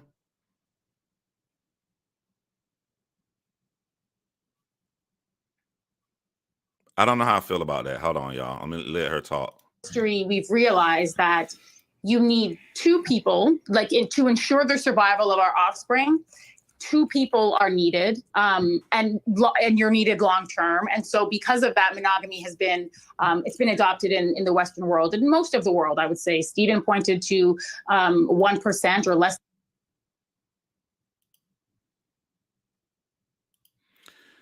Imperative, of vital importance, crucial, an essential or urgent thing. It is imperative that we are monogamous. Over being, what are the pros of being monogamous over being polygamous? No religious shit. You know what I'm saying? Because that's your religion. That's what I'm just saying, like literal living your life. What are the pros and cons that would make it evolutionary imperative? Than 1% of the population, even in third world countries, that actually actively practice polygamy. So yeah, obviously monogamy works, and it is an evolutionary imperative. So the idea that you guys. Yes, monogamy can work. That's what I'm saying. You got to take shit slow to stay on topic and break shit down. Showing that monogamy can work is not evidence that it is evolutionary imperative. As you're talking about female nature and evolution, it's counterintuitive to what is actually imperative for what all women want their children and their offspring to survive and to do well. So like when you're talking about female nature and evolution, like you kind of missed the mark. And I think I'm talking to TFM actually. Okay, you said a lot of stuff and you just finished that first thing and you didn't show anything that it is evolutionary imperative to be monogamous. Yeah, so yeah. All right, I didn't write anything down. I don't have like a notepad or anything. Okay, so yes, evolution is always it's a dynamic relationship between the organism and the environment. Back in the olden times, where you had men died in war a lot more. There's usually at least one war per generation. You had a lot of dead guys, and you had basically the women were left behind, and so the women needed someone to take care of them. So they were a lot more. Not giving my thing, you know what I'm saying? I'd rather just be with one person because I don't like think I'm out here like caping for people to have multiple wives. I'm just going on what Annalicia is talking about. When you are like, they both got the same benefits if the person with multiple wives are doing what Dirt Too Many said. Dirt Too Many is saying, make sure your finances are in place. So if what Dirt Too Many said is true, their finances are in place and they got multiple wives, they got all these children, they'll all be taken care of. The monogamous person, if both parties are actually working and providing, then they're going to go out and get other people to do the roles that these multiple wives would have done in polygamy. They're going to go get a babysitter. You know, they're going to go to daycare. They're going to do all the things that the person with multiple wives have access to do. So like, I don't see the evolutionary imperative benefit for monogamy presented here. Open to doubling up on a guy because that was their survival. Now you have government programs which allow women to be single mothers, which would have been unheard of. Oh, I was wondering how the hell did they get on the subject? That's the sentence right here. So now they're about, he bring on single women. Why would you bring on like the single women argument when you're talking about polygamy versus monogamy? But now it gets segued and now it's about to go into the welfare system from TFM. Centuries ago. But now women, due to various programs, they can raise their children by themselves and they don't even need a man anymore. Are you saying that women are single mothers because programs exist? Are you saying that like, are you like, is this the chicken? That is what he is saying that, Anna. Yeah, Get him. Well, without the programs, these women would be. Is he serious here? No, he is serious. He believes that I'm glad they changed the subject because I like this new subject coming up. However, Joe, TFM, if you watch this, why the fuck did you bring this up? What does this have to do with monogamy versus polygamy? Why does single women raising a kid have to do with one guy being with one woman versus one guy being with three women? the reason why the women are kicking fathers out of the household is because of those welfare programs. That's exactly what he's saying. Do you have any, like, can you bolster your argument with any data whatsoever? So I have a chart, but it doesn't count. I can pull up data right now about monogamy. Slightly different discussion, but in 2011, Emma Nelson at the University of Liverpool and her colleague looked at finger bones of ancient hominid fossils. From what they found, they conclude that hominids 4.4 million years ago mated with many females by about 3.5 million years ago. However, the finger length ratio decay in hominids have shifted more to monogamy. Our lineage never evolved to be strictly monogamous. So this is from New York Times. But that doesn't count. Wait, hold on. Wait. Can you read that again? It seems like that was the exact opposite. It sounds like 4 or 5 million years ago it wasn't, and then 3 million years ago it was. It's saying that our lineage, like where we are now, is like somewhere between where we're not. Well, but it sounds like it was literally tending in that direction. Wait, can you bring that up again and read that? Yeah, read that. Sure. 1 second. Monogamy, ancient times. There, you can. Can we not agree that Destiny's decision to just have all these different people with their strong viewpoints come on the channel is not interesting? It's interesting as fuck, man. I can listen to these shits all day. You can speak at TFM while I look it up. Okay. So single mothers wasn't a viable strategy centuries ago before government programs allowed women to basically provide for themselves via assistance. So that's why you had shotgun marriages. That's why you had families, Sorry, Tiff, I'm sorry. I'm so sorry. I didn't hear what you said. You said, okay, so. Anna's always going to find a way to blame black men. I'm used to it now. But I would love to debate her. The only reason I would love to debate her is because she put up a claim that all black men are going to turn personal when they talk to her. And she talked to this one black dude. He didn't say nothing personal. He was very, very nice to her. But by the end, she made him so frustrated that he did get personal. As soon as he got personal a little bit, like saying, are you single or whatever, then that was her excuse right there. She didn't care about nothing. She didn't care about how many viewpoints she was wrong at the beginning. She got what she wanted. She said, Destiny, I told you they're going to do that. I would never do that because I only care about the things I disagree with. I don't care about trying to destroy or hurt somebody's life or talking about somebody personally. And I think I can defend myself quite well. So I would love to debate Annalicia. So before welfare, families basically you had extended families take care of each other. Before welfare, were families intact? Is that your position? Oh, yeah, marriage. Well, you had shotgun marriages. You had people getting married younger because they didn't have the government. That's not what I asked you. I asked you whether or not families were intact, because you've heard of desertion, right? Like, you can be a married single mother. You could be married, and men can desert families and start new families. That was actually a very common theme specifically in the Black community in the 50s and 60s. So what are you talking like, were there intact families before the advent of welfare? Do you know what welfare was actually implemented for and to whom? It was original. Again, I always admit my flaws and shit, y'all. Y'all tell me, what is the debate now? What is all this? What are they debating right now about welfare? Do you know who it was for? Widows and orphans.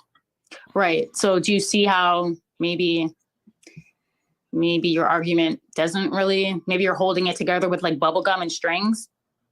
Well, no, except for the Great Society in the 60s that expanded welfare to single mothers. And then you saw the single mother. Hey, and Alicia, don't get mad when the saint and the sinner be doing that shit, like taking little cheap shots in his point, if you've now adapted it too. And that's the thing about her. Like, she came on because she hated the red pill guys. I don't like those motherfuckers either. But I won't let the red pill guys change me into to be the exact opposite of the extreme of what they are. And that's what she turned into. These red pill guys sit around, they put down Black women at every turn that they get. So she is a Black woman. She wants to put down men at every turn that she can get. You're just both extremes. You let them change you. So, like, don't be saying like the saint and the sinner is wrong for, like, trying to say like, yo, Destiny, you went to a 3rd tier college or whatever, which I don't agree with. Got a video showing I don't agree with him. But I'm saying, you're saying your shit is put together with bubblegum and strings and shit. If you can do that, if you can dish it out, you got to be willing to take that shit in too, if you're going to go to those levels. Third rate takeoff. So hold on. So, okay, wait a minute. Wait a minute. One second. Still existed prior to that. Right. Well, that's my point. So if absenteeism existed before the advent of welfare, that's your entire argument. That's what I'm saying. It's not that welfare made it permissible for mothers to have children and for fathers to leave or to have children out of wedlock. If it was already happening, that's my point. Is you don't have an argument. I disagree with you.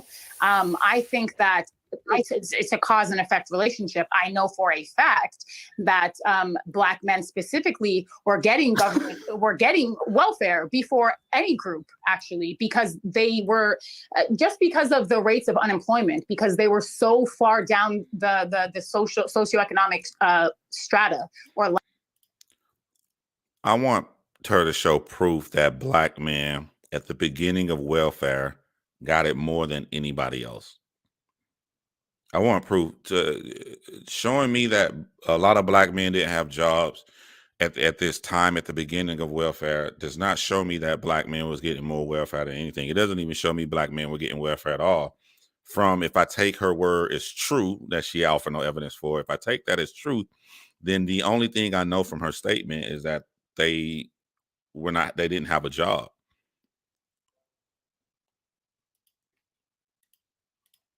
Ladder that because they needed more help, they were getting more financial help and subsidies from the government even before Black women. So the thing about that, I mean, I saw that video already. That was my first time seeing Anna, and I'm not too fond of the saint and the sinner, but he had his way with her fairly easily.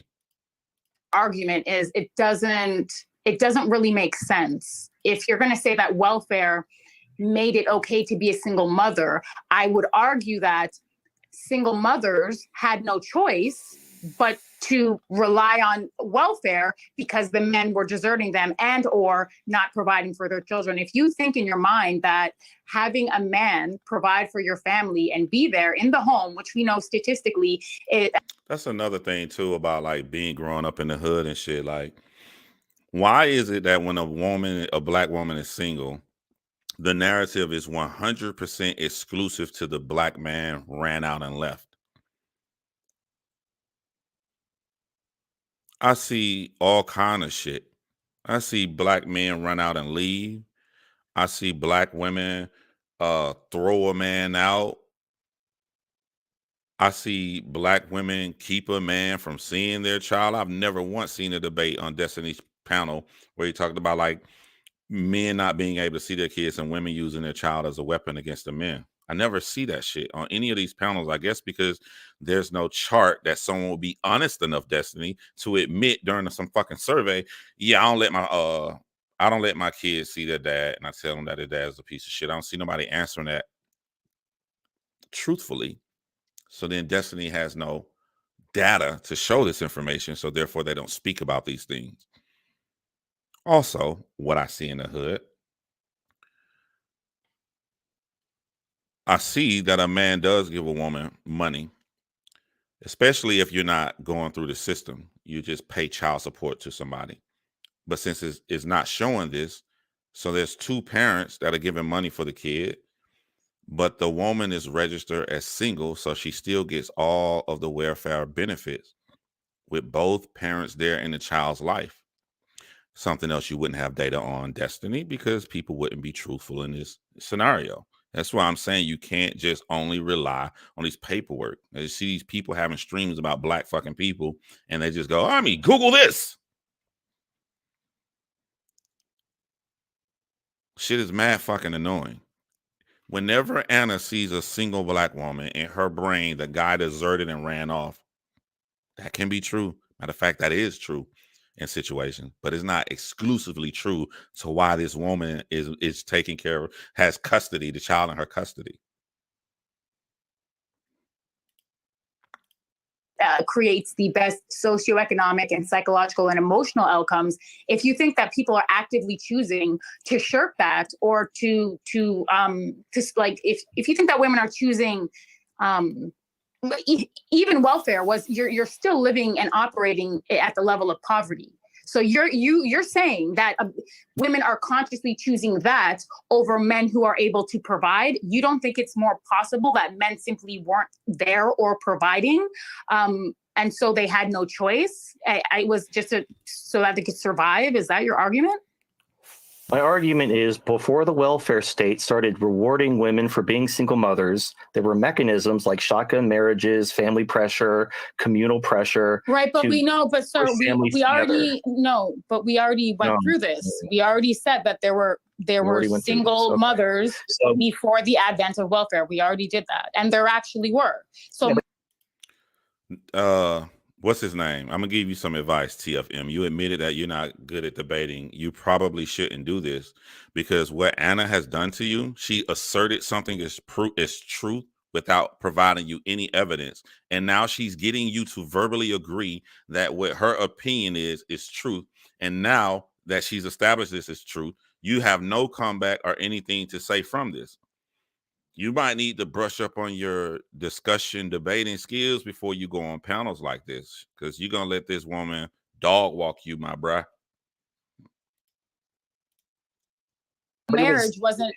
Yeah, there were. It was much lower. And in fact, okay, hold on. I know this chart doesn't mean anything.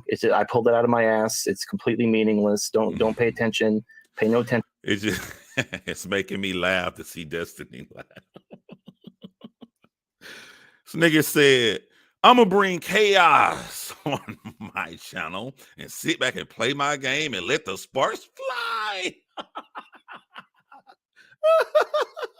Attention to the man behind the curtain. But so let me I have the thing. So you have the black single motherhood rate. Hold on. Is it TFM? You think that welfare is a reward? Do you know how much? Do you know what the rate that they were getting? Let him answer, Annalisa. Right, so you look at the black single motherhood rate in the 50s before the Great Society, it was less than 20%. And then among white families, it was almost nothing. And then you go forward to 2010, you actually have more white single mothers than in the 1950s among the black community. And the black community has gone up. At 2010, it was 72.5% of single mothers. That's you could, I don't know, like if you have, and again, the chart proves nothing. I'm sure there's all these other examples and reasons for it, but it looks like that creating these welfare programs allowed women who might have otherwise chosen differently to simply become single mothers. And then you see the rate of single motherhood rising among all races, obviously particularly among the Black community. But Okay, so know. how? Okay, so okay, so he's Are we serious. just talking about Black people because I'm here, or like, what's the deal? no, that's just a statistic. Like, it's just the most stark example. I It's don't know not- how you can like. In my opinion, and this is why you gotta be careful, like especially what I said. I said I would like to debate Annalicia. I'm gonna tell you the difference between me and TFM. I think this conversation moved because we're talking about all races. We're talking about multiple countries when we're talking about monogamy versus polygamy. I think he made this stark segue into Black issues and welfare because he probably saw Annalicia and he always wanted to debate her. Now, just because you like to debate somebody doesn't mean you just need to go directly at them with no plan. I would like to debate Annalicia, but I would never take a link to Destiny Stream and just sit there and then just start talking about something at random to go with. If I have a debate with her, I want specific topics that I disagree with. Those are, if I disagree, I'm going to be strong in that area. I'm going to have my research and all my sources and everything that I feel the way I feel. I'm going to have that ready because I came on to debate her on those specific things. I wouldn't just sit around hanging around on there. And because I want to debate her, anytime she says something, I'm just going to jump out and do some shit like this. Because you could be walking into an area where someone is strong in. Remember why you disagree with somebody. That's the most important thing. Sometimes people hate somebody so much. Like you let's say you hate a guy because he's mean to people. And you hate him so much you couldn't wait to get on the stream with him. So let's say this guy is attractive and he get a lot of women. So because you hate this guy, you call him ugly. Now you done fucked up because the audience sees this person as very attractive by societal measures or whatever. So you just said some shit that's totally off the wall because your focus was on, I don't like this guy, so I'm gonna say anything that disagree with him or anything I hate to put him down. And now you in a fucked up position. And now people are not gonna believe you. You should just like I have no animosity with Annalicia. If I met her and all of us hung out as a group as a fucking bar, getting a drink, I would talk to her. I would have fun or everything. She would be a normal human being. I don't have animosity towards her.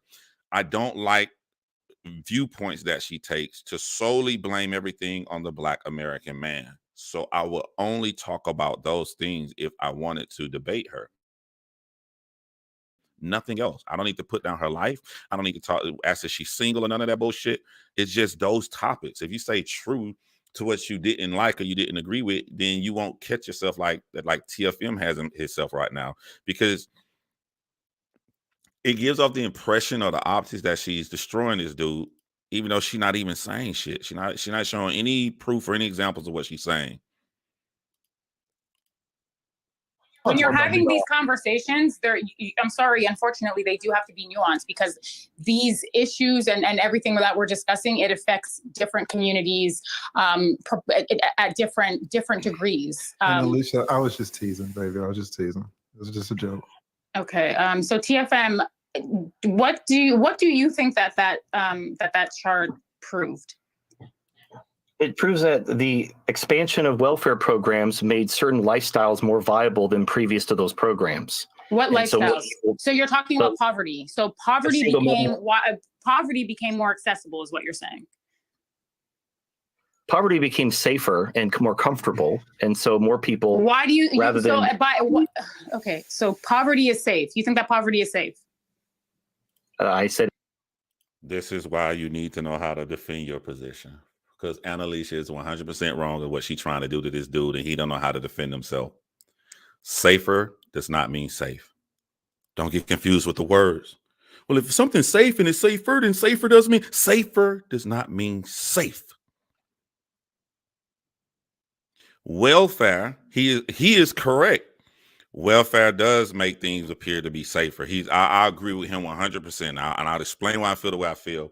Motherfucker, if that oven over there is 200 degrees, it is safer than it being 500 degrees. Put your hand in there, you still gonna get fucking burned. Welfare.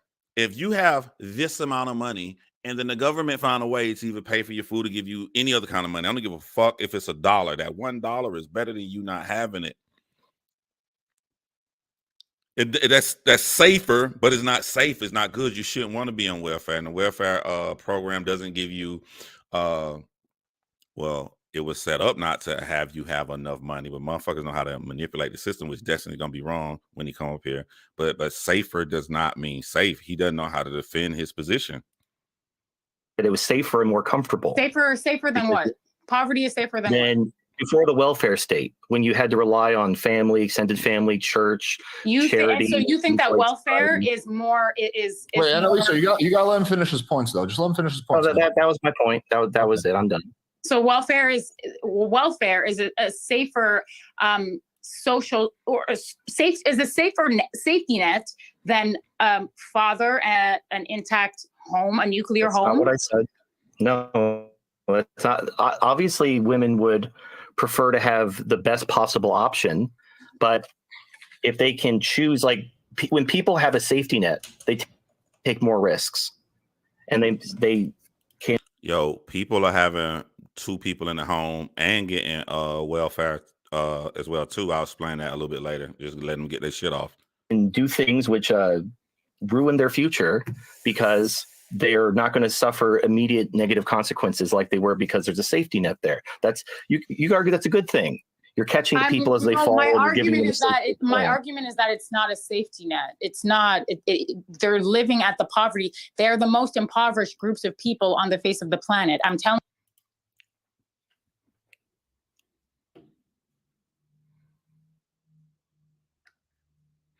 being on welfare can lead to people not wanting to achieve more. Don't worry, I'm going to go into detail on that. I'm just going to wait to Destiny get to his part. But before we get to that, Anna Alicia, she is correct in saying that like being in welfare is not a good position. But I think like the words I'm trying to get out is not what's right or wrong, is what they perceive. If someone perceives that it's better to be on welfare, it's better to be on Section 8, even though it's not, even though there's a lot better thing in the world, going to school to be a doctor, be a lawyer, if their perception is that, all it takes is the perception of that in their brain, and that can make them not want to achieve more, if that makes any sense. Telling you that there's no safety in that.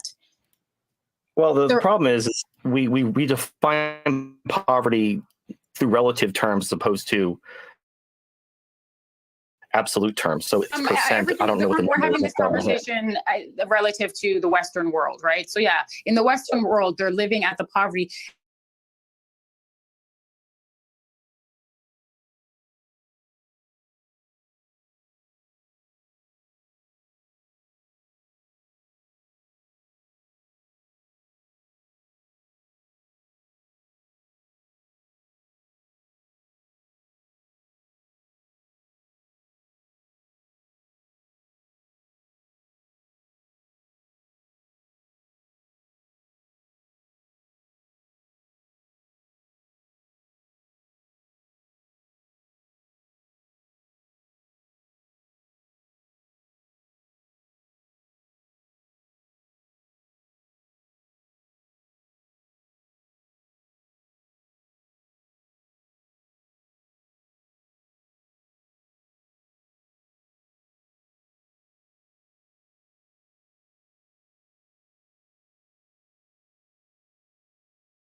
you should be able to hear me now. Type a 1 if you guys can hear me. Then I'll go back.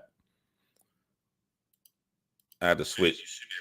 Okay, I hear me on my phone, so we should be good.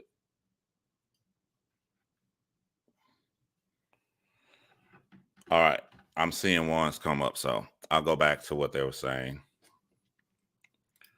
All right. Here we go. And we know the things that are associated with poverty objectively is criminality, low socioeconomics, low academic attainment, poor mental health, exponentially high rates of suicide, depression, drug addiction, substance abuse, like the list goes on and on. So there's no safety in that. Oh man, I wish I was on this stream. And this is just like, she is right to say when you have all these things in poverty-stricken areas that there's no safety in that. But it doesn't matter about the fact. What matter is what's in the perceived heads of people in that community. Even if there is no safety net in that, if they perceive that this life is okay, this is the best that I can get out of life right here, then they're not motivated to change their situation. That's the argument that's clearly being missed here. And that's probably why she's going and attacking at TFM instead of saying this to the lead attorney, because we all know this. You know, if you believe you're rich because you make $50,000 a year and you're really, really happy about your $50,000 a year, why would you be motivated to try to make $1 million a year? Doesn't matter about facts. It matters what's in the head of the people in that community. Okay, but before the welfare, the crime went up with the welfare dependents. In fact, well, I don't even want to bring I don't want to bring this up. It's just going to be another. Well, I don't have the sources in front of me, but if you look at the group that does absolutely worse, far worse than African Americans, is Native Americans. They have more alcoholism, sexual trafficking, crime. They get shot by the police more per capita, and it's not the problem is they're the most helped by the government. They have all these Native American programs that give them all this stuff, because a lot of racists like to make it about IQ, but Native American IQ is between white and Hispanic average IQs. Wait, can I just hear that? Can I just hear that one more time? So you think the majority of... Before I get into this, I just want to say, when I was watching this, I was thinking about IQ. Like, I want shit to be on the same measures, you know? If I were to take a dropout in 8th fucking grade when he's 25 years old, and I take somebody coming from a high middle class area, I mean, I'm going to expect the numbers I get on an IQ test, because if the IQ test is to prove that there's different intellect amongst race, if that's true, then like give me people who grew up in the same background. Give me people who went to the same and graduated from the same exact colleges. Give me studies like those. I can skew the numbers any way I want to if I want to make a certain race look like their IQ is worse than another race. That's why I hate shit like that, man. Issues facing Native Americans today is caused by wealth. Because if your argument is to say, well, there are more black people that are drop out or living in those kind of poverty areas, so we have to take these numbers, then I'm going to say, well, if you do the same exact thing, go to the trailer park and you get a white person that grew up like that and their IQ level going to be the same. So now this isn't about race. This is about IQ amongst social classes instead of race. If you're trying to do a study to promote which race is smarter than the other race.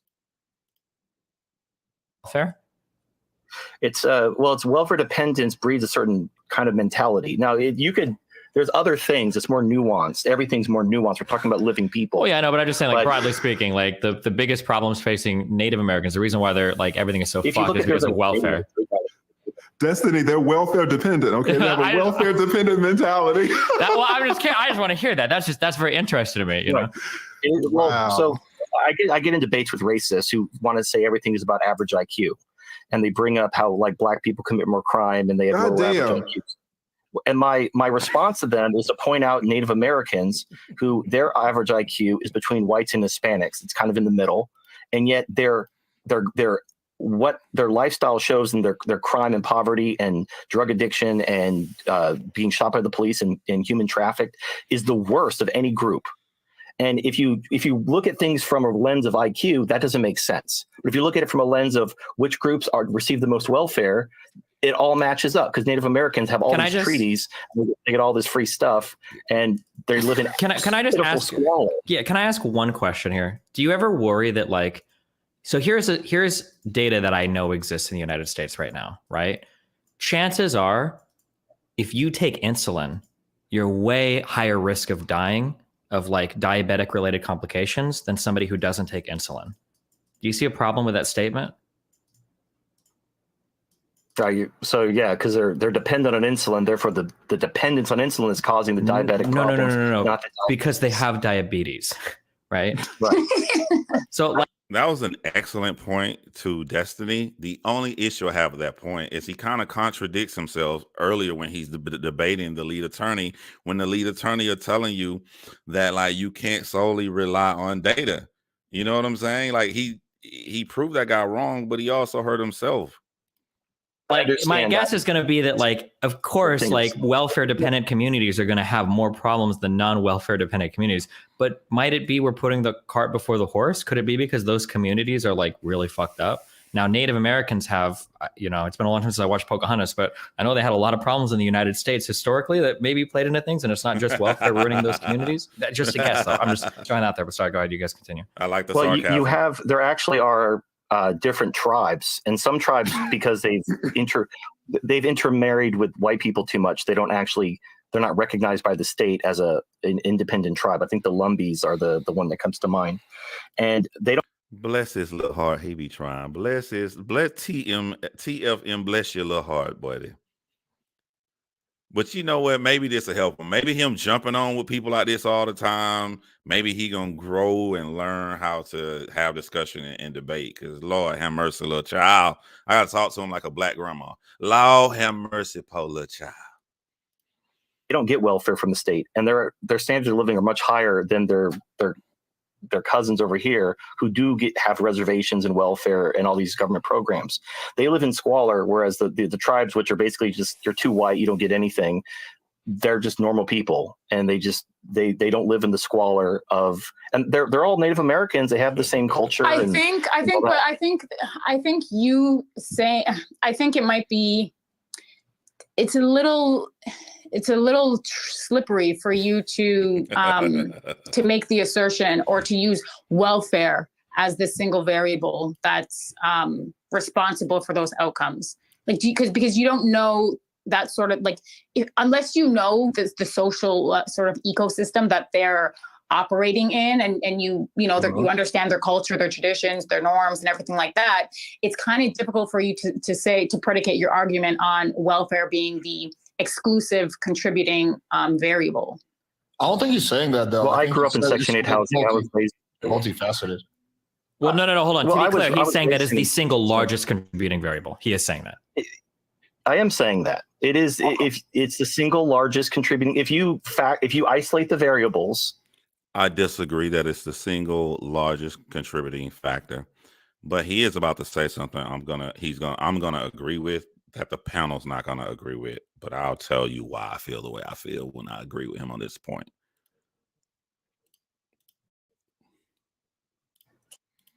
The problem is and I've seen it. I've lived it. I grew up in Section 8 housing, raised by a single mother, and the people who they get in Section 8 housing, they don't want to leave because they're afraid they're going to lose their place on the list. They don't want to get out of it because they're comfortable enough. And so they just stay there, and their kids and you have intergenerational poverty because they understand that system, and they're basically punished for trying to get out of the system. Now, I brought up that chart about the welfare cliff, and then that started a whole. I agree with everything he fucking saying right now. I'm gonna explain myself. Whole thing. I'm not even going to bother doing that again. But this is something I've lived. Just like kind of like lead attorney. He's been a divorce attorney for 20 years. Wait, so I can understand this point that you're making. So you're telling me I grew up in poverty. Yeah. So there are people that were around you, and they had the opportunity to be like engineers and doctors and lawyers, but they were like, "Oof, I don't know if I'm going to lose my Section 8 voucher," so they decided not to go to law school. Is that like the decision that's being made? Yes, you're incredibly naive, Destiny. Yes. They made choices to basically keep their income levels down to not lose their welfare benefits. And they didn't want to leave Section 8 housing because they weren't sure they could get back in. So it was the safer, rational choice to just stay there. And yes, if they went out there and crushed it, maybe they could have lifted themselves out of poverty. But the risk was they could lose their benefits. And then they could find themselves at the bottom of a wait list and never get back into Section 8 housing. So people just settled. And they just kind of gave up on life, and they didn't want to get out of there. And I saw it growing up everywhere. Now you could be like, I don't have a study. I just have my own. You're right, man. I know they didn't suck the soul out of your confidence, and it's your fault from these stupid ass debates that you tried to have on the stream. And it's just so sad that right at the end, you're finally right. Lived experience, but that's. I see what welfare dependence does to people. It breaks their spirit, and they just give up on themselves. But is it the welfare itself, or is it sort of the? I think it's a little bit I mean, so I understand. I understand some of the trepidation with having people. She's trying her hardest the key and big words to sound, but she's not confident in that she's using words at the right spot. That's why she's stuttering. It's a little bit He's not being disingenuous. What are you talking about? He's not dependent on any social or economic apparatus. I understand that. And to some degree, there's validity to what you're saying. But then on the other end, there is safety in that. If you have someone, because potential sometimes can only No. I think what Destiny is saying is access matters, and access is important. Having access to, depending on the school that you go to, that changes how much access you're going to have to becoming, economically mobile and independent. Like access, I think, is probably one of the biggest predictors. So if you're talking about a demographic of people who are in marginalized and criminalized communities where access is not readily available, in some cases, it is the smart thing to have what it's not safety to me, it's poverty to me, but for them, obviously that's the life that they know. But there is safety in it, especially if you don't know where you might land. If a job doesn't work out, if something that you're trying to do, if it doesn't work out, then what's the alternative for people in those situations? Just on the art of debating.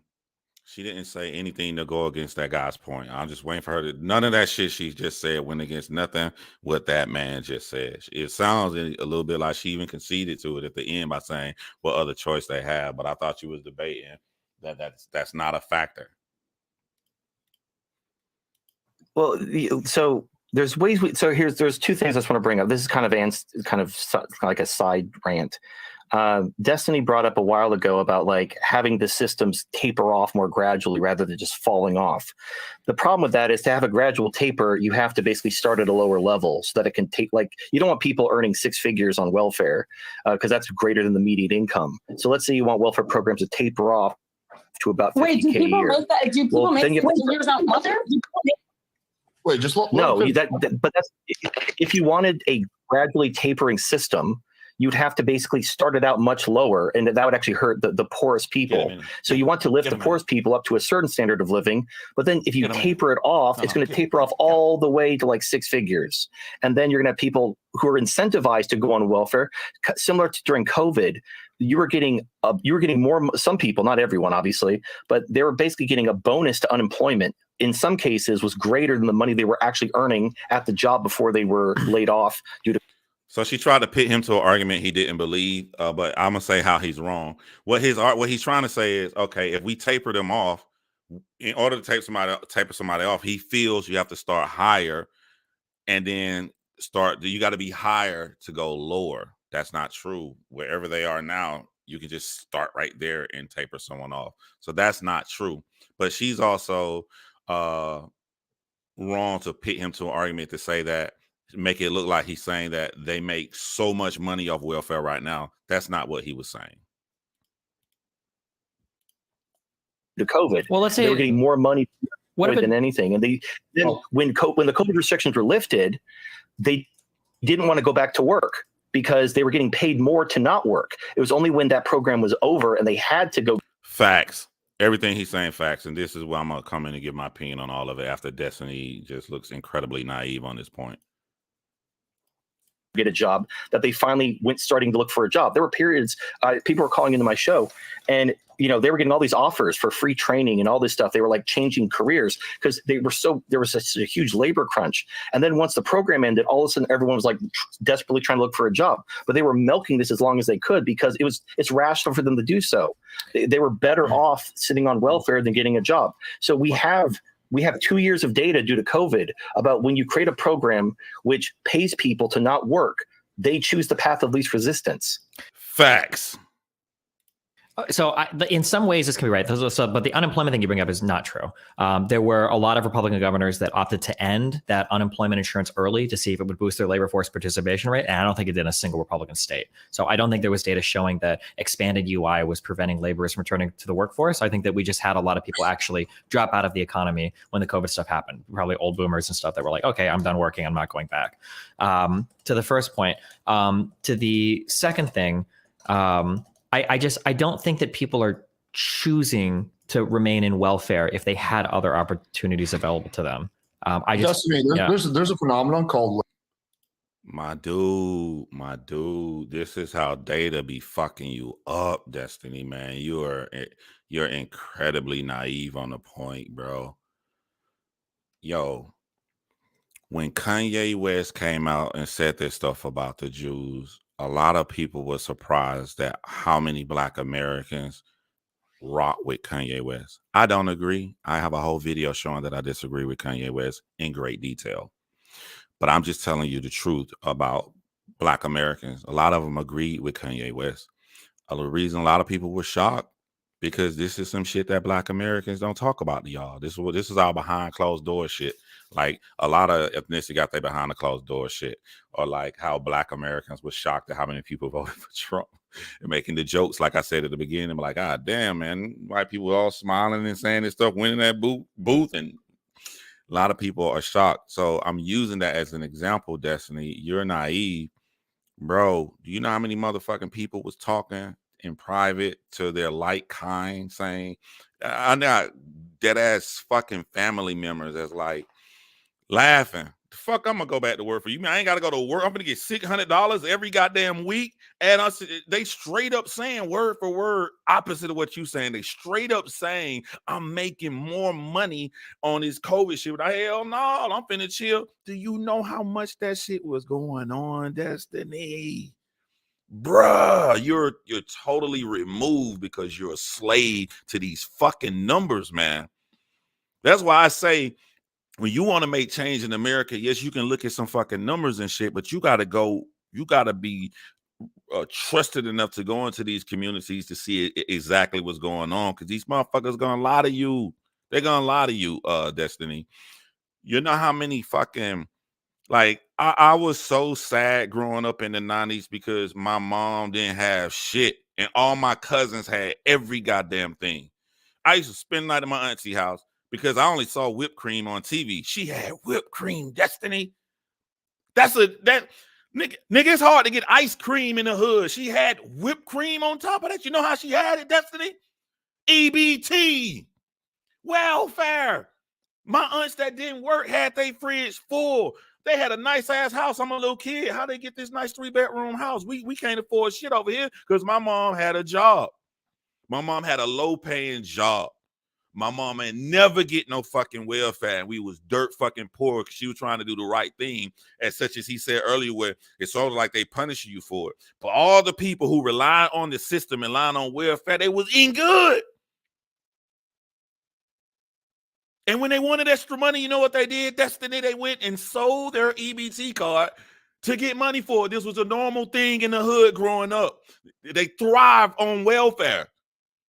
So for you to say, it's incredibly naive for you to sit up here and say, like, I just don't think it's, all you got to do is send your kid to school and they can be a doctor or lawyer. What you're saying is right, but you're talking about the mentality in a social environment.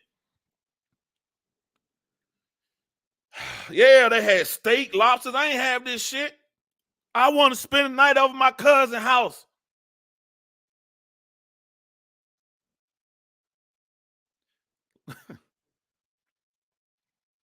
How you gonna know these numbers? How you gonna know the correct numbers when you Google something, Destiny? The correct numbers aren't gonna show you that a couple lives together in Section 8. See, this is shit you don't know because you didn't live that life, Destiny. So a couple lives together in Section 8. When the woman gets Section 8, she gets the Section 8 apartment for $8 a month for rent. And she gets that apartment because it's going to show she's a single woman. So when you get your little Google search on, you're seeing higher numbers of single women. But no, she's not single. She got a boyfriend. They got a baby together. They living together like husband and wife. He don't supposed to be living in that fucking apartment, but he does. And she not going to ever say that she does. And she not going to ever get married because she used to the welfare benefits, my nigga. This is not an extreme example. This is like 90% in the hood. I'm being nice, nigga. Maybe 95%. Maybe 95%. How can something be that high and you come out here and be like, oh, I just don't think people do stuff like that? Because you're disconnected, bruh. You're disconnected, and all you do is Google numbers.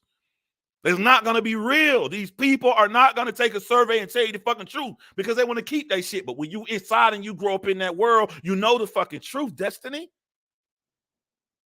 Destiny used to watch Good Time. I'm a straight A kid. I'm on Math Bowl. I'm on Quiz Bowl. I'm setting myself up to have a great life.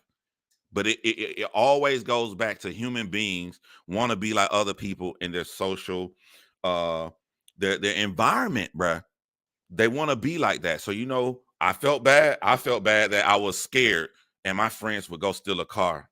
And they tell their stories about going to steal a car at nighttime. And I would sit down in the hood with them, making my all A's, setting myself up for a better life. And I felt like less of a person. Man, I ain't got no story where I stole a car. Why don't y'all take me with y'all? I want to commit a crime.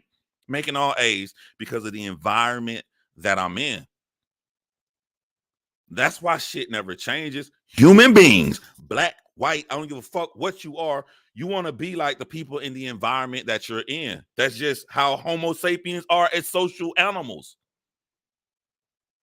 In this environment, you're being taught, no. That ain't how you do it. No. Boy, because all right?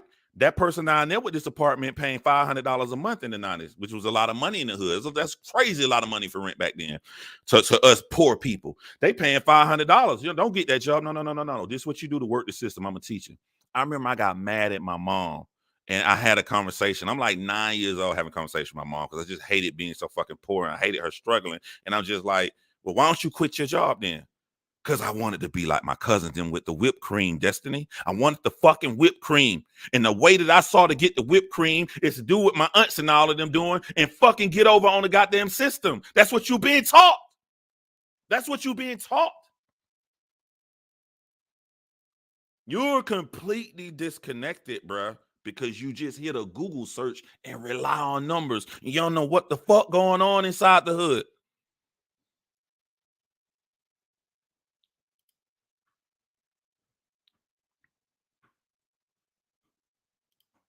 This is where I stopped at the exact 3-hour mark. So I don't know what happens after this. So I can only say to what I'm seeing now. When I saw Destiny say this shit, I said, I'm going live. I'm definitely going live about it.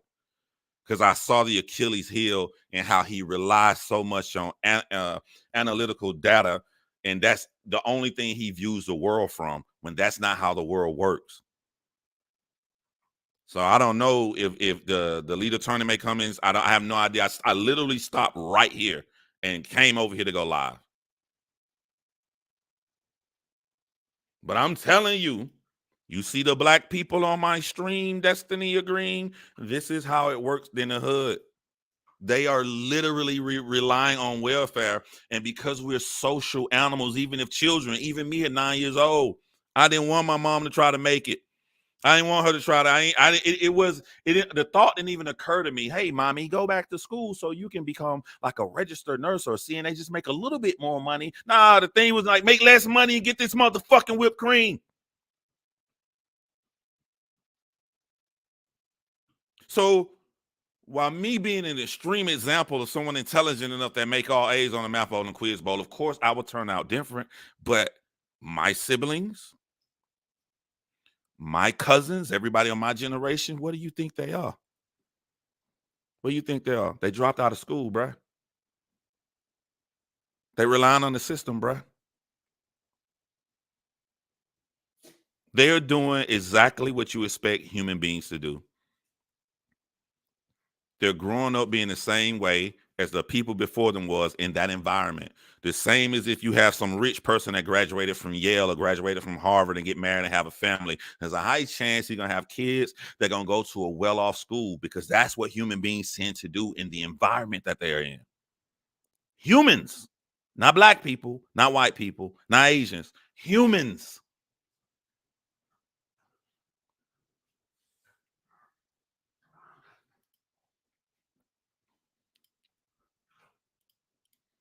Learned helplessness. I think that's what he's TFM is referring to. Yeah, there is a phenomenon called learned helplessness.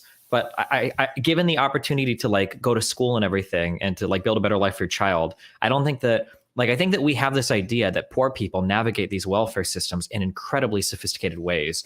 They do, nigga. They do. They do. They do. I got mad at my mom because she was unsuccessful at being a hustler to navigate the system like everybody around us did in the hood. I was mad at my mom for doing the right thing. They are incredibly skilled. They are incredibly skilled at navigating the system to make this shit work for them. Are you crazy, bruh? And I don't know if they're like plotting and scheming that hard. No, I agree with you on Right? that. I think you generally, even as a poor person, you want your kid to go to school and to do well and to get a job. Like, you're not telling them like, listen, like the cliff starts. This is where your fucking data will always be wrong. Right here, you saying that. You took a fucking survey and sent that shit to quote unquote single black women in the hood and say, would you prefer your kid go to college and become a doctor or something? All of them gonna say yes. And you're gonna Google it and say, see, I told you so. Yeah, they're gonna say that, but they don't think that it's conceivable.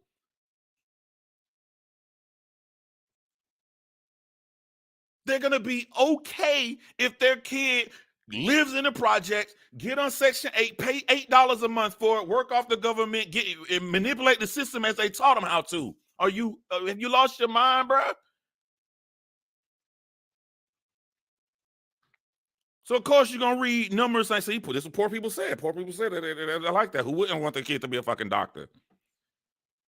You know, secretly that's not gonna be on reports. A lot of times in these poor situations, a lot of people be feeling like that's just something that white people do. We don't become no doctor. We don't become no lawyers.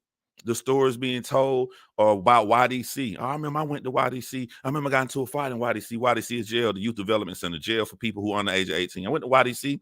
That's what my friends were saying. You know what I want to like?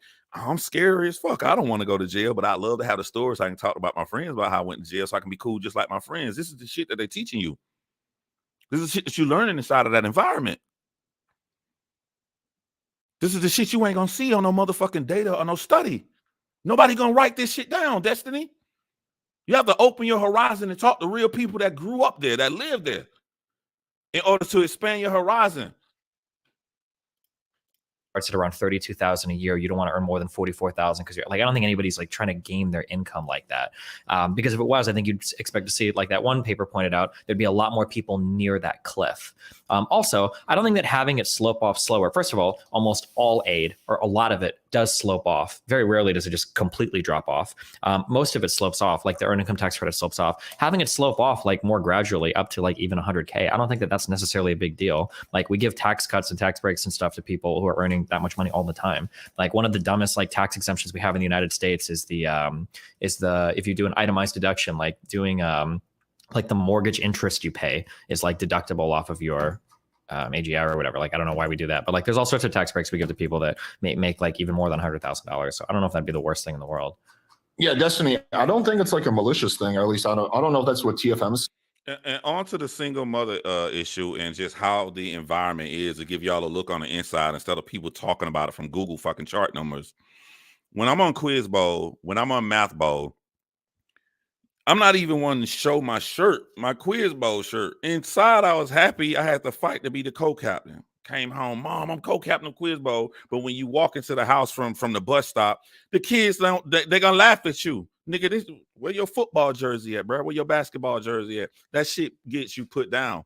Now, if you got a single mother, she working 2 jobs and shit, you being raised by your environment. Your environment is telling you this shit is bad. So if you don't have a strong mind, you have people who will drop out from trying to do stuff like that for trying to enhance their intellect. Laughing at you if you made it to be one of the people in elementary school for the spelling bee, because you're raised around other kids in your environment, that's gonna make you feel bad about it. So you got to be of a small percentage to do stuff like that. And of that small percentage, the people inside of that small percentage, a lot of them quit and drop out and don't even go anywhere. And a lot of them get bullied into actually being with that person to commit that crime. And now they got something on their record. That's the environment, bro, that you don't see from data and how shit get the way it gets, bro. Saying, but that's not my position. I don't think it's like a malicious thing where poor people are like, yeah, okay, let me take advantage of the system as much as I can. I think it becomes more of like with some of them, it becomes like a. You might not think that. That's great if you don't think it. But he said mothers were choosing to kick fathers out of the house. I'm just saying, like I'm personally taking a middle position, but I'm just saying, like you, bruh. I ain't never heard y'all debate that shit or talk about. You think all men are in the household because all men left? Y'all just look at these numbers. Guys just leaving these women left and right. You don't think women kick men out? You don't think women don't want to be with the dude? You don't think women fucking cheat? You don't think women fuck somebody uncle and cousin and shit? You crazy, bruh. You're crazy. Kick them out and keep them from seeing or being around the kid. And then raise and tell the kid how shitty their fucking father is. That's in an abundance. That's not a small, that's just a special small thing. It doesn't really matter to move the numbers. That's a fucking lot, bruh. That's why do you think the red pill gain numbers? Why do you think the red pill gain numbers with these men? Because they have been hurt and they've been in situations like this right here before. And they feel like they have no voice. So they go start listening to these guys who I don't agree with their stupid ass points. I just don't see how a man can come online and just have a goal to put down women all fucking day. Shit is weird to me. But I'm telling you what's driving the numbers. When this shit happens to men, and then you go out and you put out to the world that just black men just leave these women, and that's all you fucking say and talk about, then they feel like they have no outlet. They feel like they have no voice. So even if a guy's a shitty person, he still have a voice for them. So they run over there and they listen to him. You could take a middle position on this and think that, like, you know, like, okay, maybe there's something about, you know, giving someone something for an extended period of time that changes their psychology. And we know this, you know, with the concept of learned helplessness, that yes, that can do it. Like through a period of like, we're just giving shit, like maybe that just completely cuts your natural desire to work for things, right? Yeah, like, over time, I don't necessarily doubt that, right? That's probably the case, okay. But I don't know if that would necessarily translate intergenerational if you have like the opportunity for your kids, because something that Anna was getting at, I only brought her in here because I knew she'd rile people up, but she got disconnected. Sorry. But there's something that Anna was getting at that's true is that, like, I don't know if people know this, but life in poverty sucks. Like living with Section 8 vouchers and like living like that, those lifestyles suck. Nobody's living like these luxurious lifestyles, getting like food stamps and CHIP and like Medicaid and. My God, bro. My God. Like I see what's wrong with debates now. I see what this black and white paper shit. I'm understanding the disconnect in America. I'm learning before your eyes.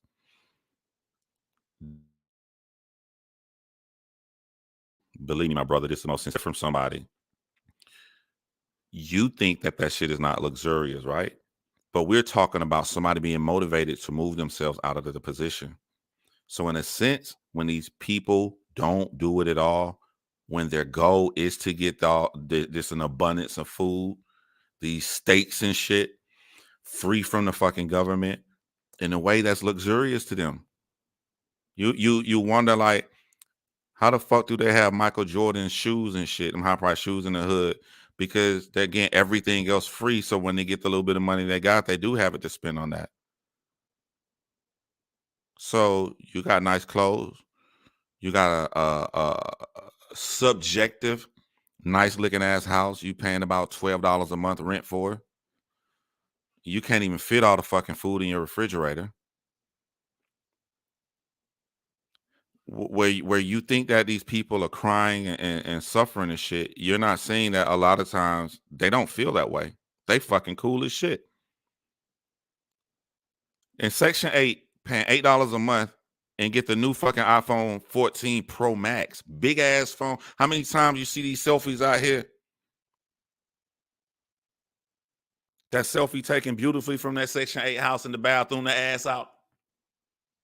How they get that fucking phone, Destiny? They cool, they chill with their life. You coming from an outside perspective, bruh. You really don't know what you talking about, man. And all this shit. So I think that given the opportunity to like excel or climb out of that, like if people have the educational economic opportunity to move out of that, I think they generally choose that. Sure, but sometimes when you're in that position, you think that you're like, it's outside of your reach again, because you feel really helpless. You're like, I'll never be able to maintain like a. I am not being extreme. I'm giving you real life examples. I done seen rent $8. I done seen rent $12. This is fucking facts. I'm not skewing the numbers and trying to make it look crazy. And I'm talking about normal fucking rent in the project. Well, I don't know what y'all thought these people was paying. A 6-figure job. Like that's something that's outside my reach of possibilities. Yeah, I mean, you could think that. But I'm just saying that like if a kid has the opportunity to go to like a really good, like a decent school, it doesn't be like an A-list school, whatever, tier 1 school. Like if a kid has an opportunity to go to like a decent school, I don't think they're ever making future decisions based on optimizing their welfare. That'd be my guess. No, I agree with you. I don't think kids are doing that. Although kids are heavily influenced. The two people who didn't grow up in the hood are saying that. Even TFM is a white guy, but TFM grew up in the hood, so he agrees with me. So not black or white. The people who grew up in the fucking hood know, but the two people who ain't, the Destiny and Alex, who have no fucking clue, I don't think that. That sounds crazy to me.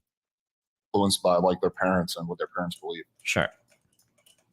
Like if your parents are like, hey, listen, work hard, like you're going to make it, but you're going to have to work really hard. Or your parents are like, don't even bother.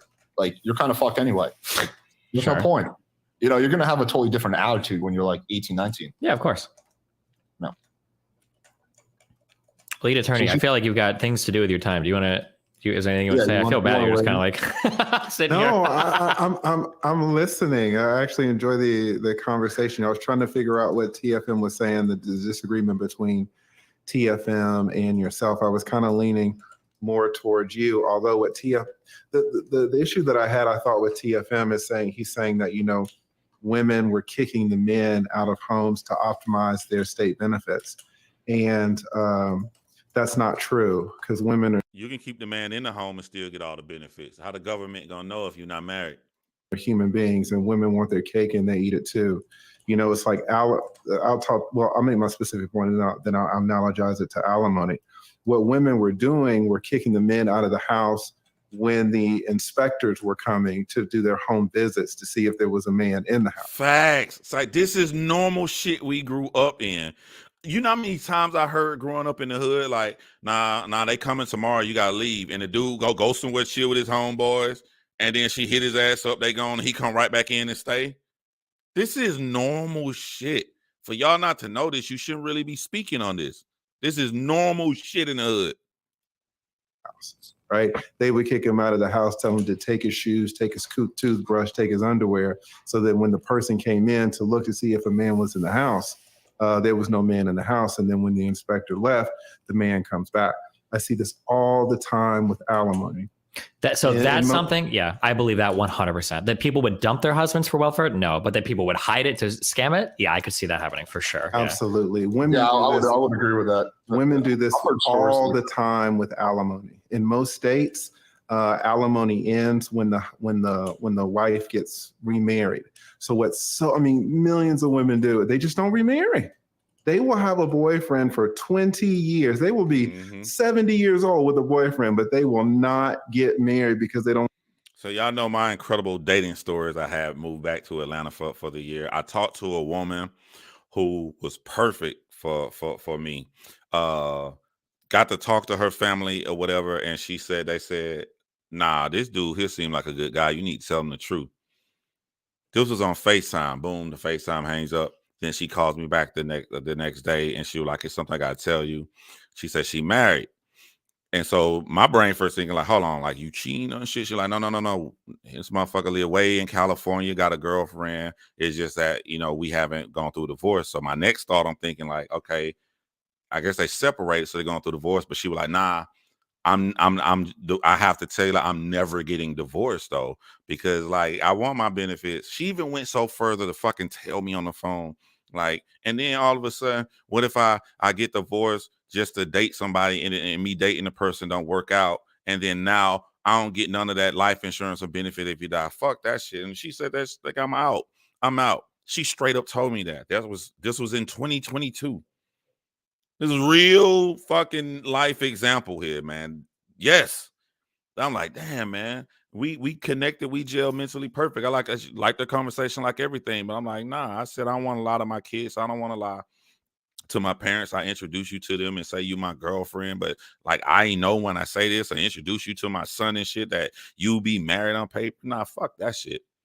And then she started crying. She started crying like she was a victim and say, this is the problem with me and dating. Like, every time I tell a man this is when they have a problem. Then she went so further to say on the fucking phone while she crying about this shit. She said, I wish I never told you. Wow.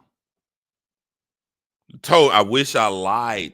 Start a relationship or start time. I wish I lied to you about something that important. Because if I would have lied to you and we would have been in a real relationship for a long time, then I told you then you would have been mad, but you probably would have had a better chance of staying. She straight up told me that shit, bro. Can't make this shit up. I want those alimony checks to stop. Yeah. And so then attorneys and judges started putting in this cohabitation principle. And so that alimony will stop when the wife gets remarried or when they cohabitate with a man.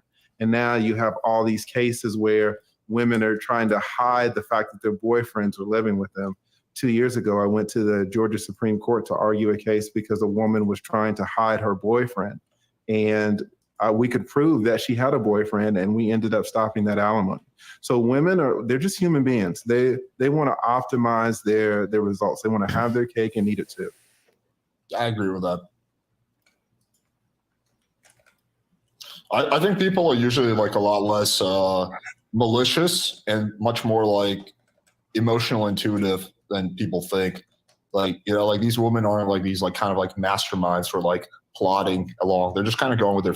I don't like the argument being started now that this isn't because it's a woman and a woman does evil shit. This is because they are a human, and human beings gonna do if they find a way that they can manipulate stuff to their advantage. We humans, black men, black women, white men, Chinese women, Chinese men, all humans gonna have a tendency to try their best to make what they feel a better life. There's a propensity for us.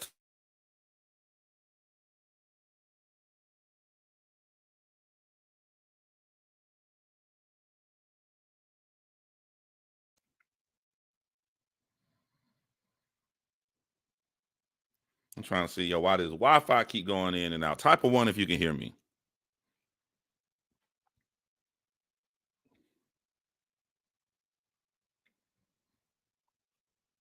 I'm gonna wait for y'all to type of one.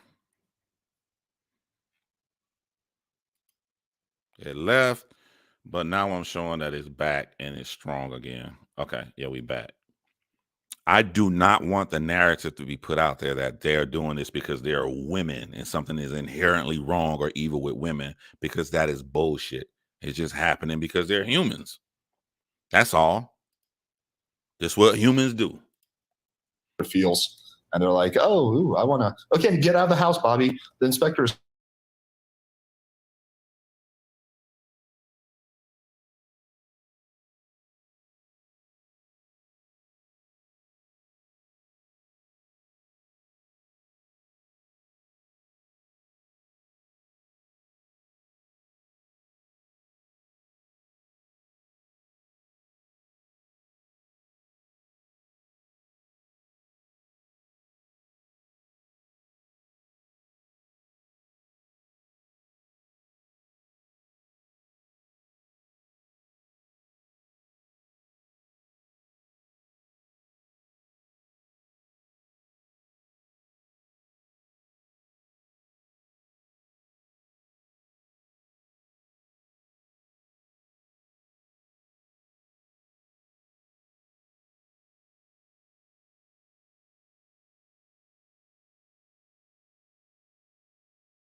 Yo, I'm gonna end the stream. It probably did it for a good reason because I do got a lot to do today. I do got to get work done for my regular job.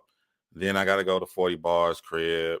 I got to get ready to go to the battle rap event today with her versus Ill Will. I got to edit the Jessica Reed documentary. A lot going on today, so I'm gonna go ahead and end it because I don't know if I watch this later while I'm driving. If something do come back, I'll come back and finish this stream up. But just because the internet acting wacky, I don't know. Maybe they're working on it because it's Saturday fucking morning or whatever. But I'm gonna go ahead and just end the stream. Yeah, this debate is on Destiny channel. I'll give y'all the link to it. I should put his links in too, just because. Damn, my bad. To be fair to Destiny, copy. So this is Destiny's link right here. The man always has good debates and shit on his channel, whether I agree with the people or not. It's always very interesting. I love shit like this right here. So it has piqued my interest. I'm gonna start also putting on here. I don't know if y'all gonna be ready for this, but like I said, 12 years ago when I first got on the internet, I used to watch a lot of religious debates. I just would love to see people all the way at the top, like a fucking Muslim priest or whatever for 40 years go against a Christian priest, or an atheist going against a fucking Judaism. I used to love watching shit like that. I want to go back and do videos like those as well too. But yeah, I got to get on the ball, man. Got a busy day today. And that's it, man. I'm gonna catch y'all next time.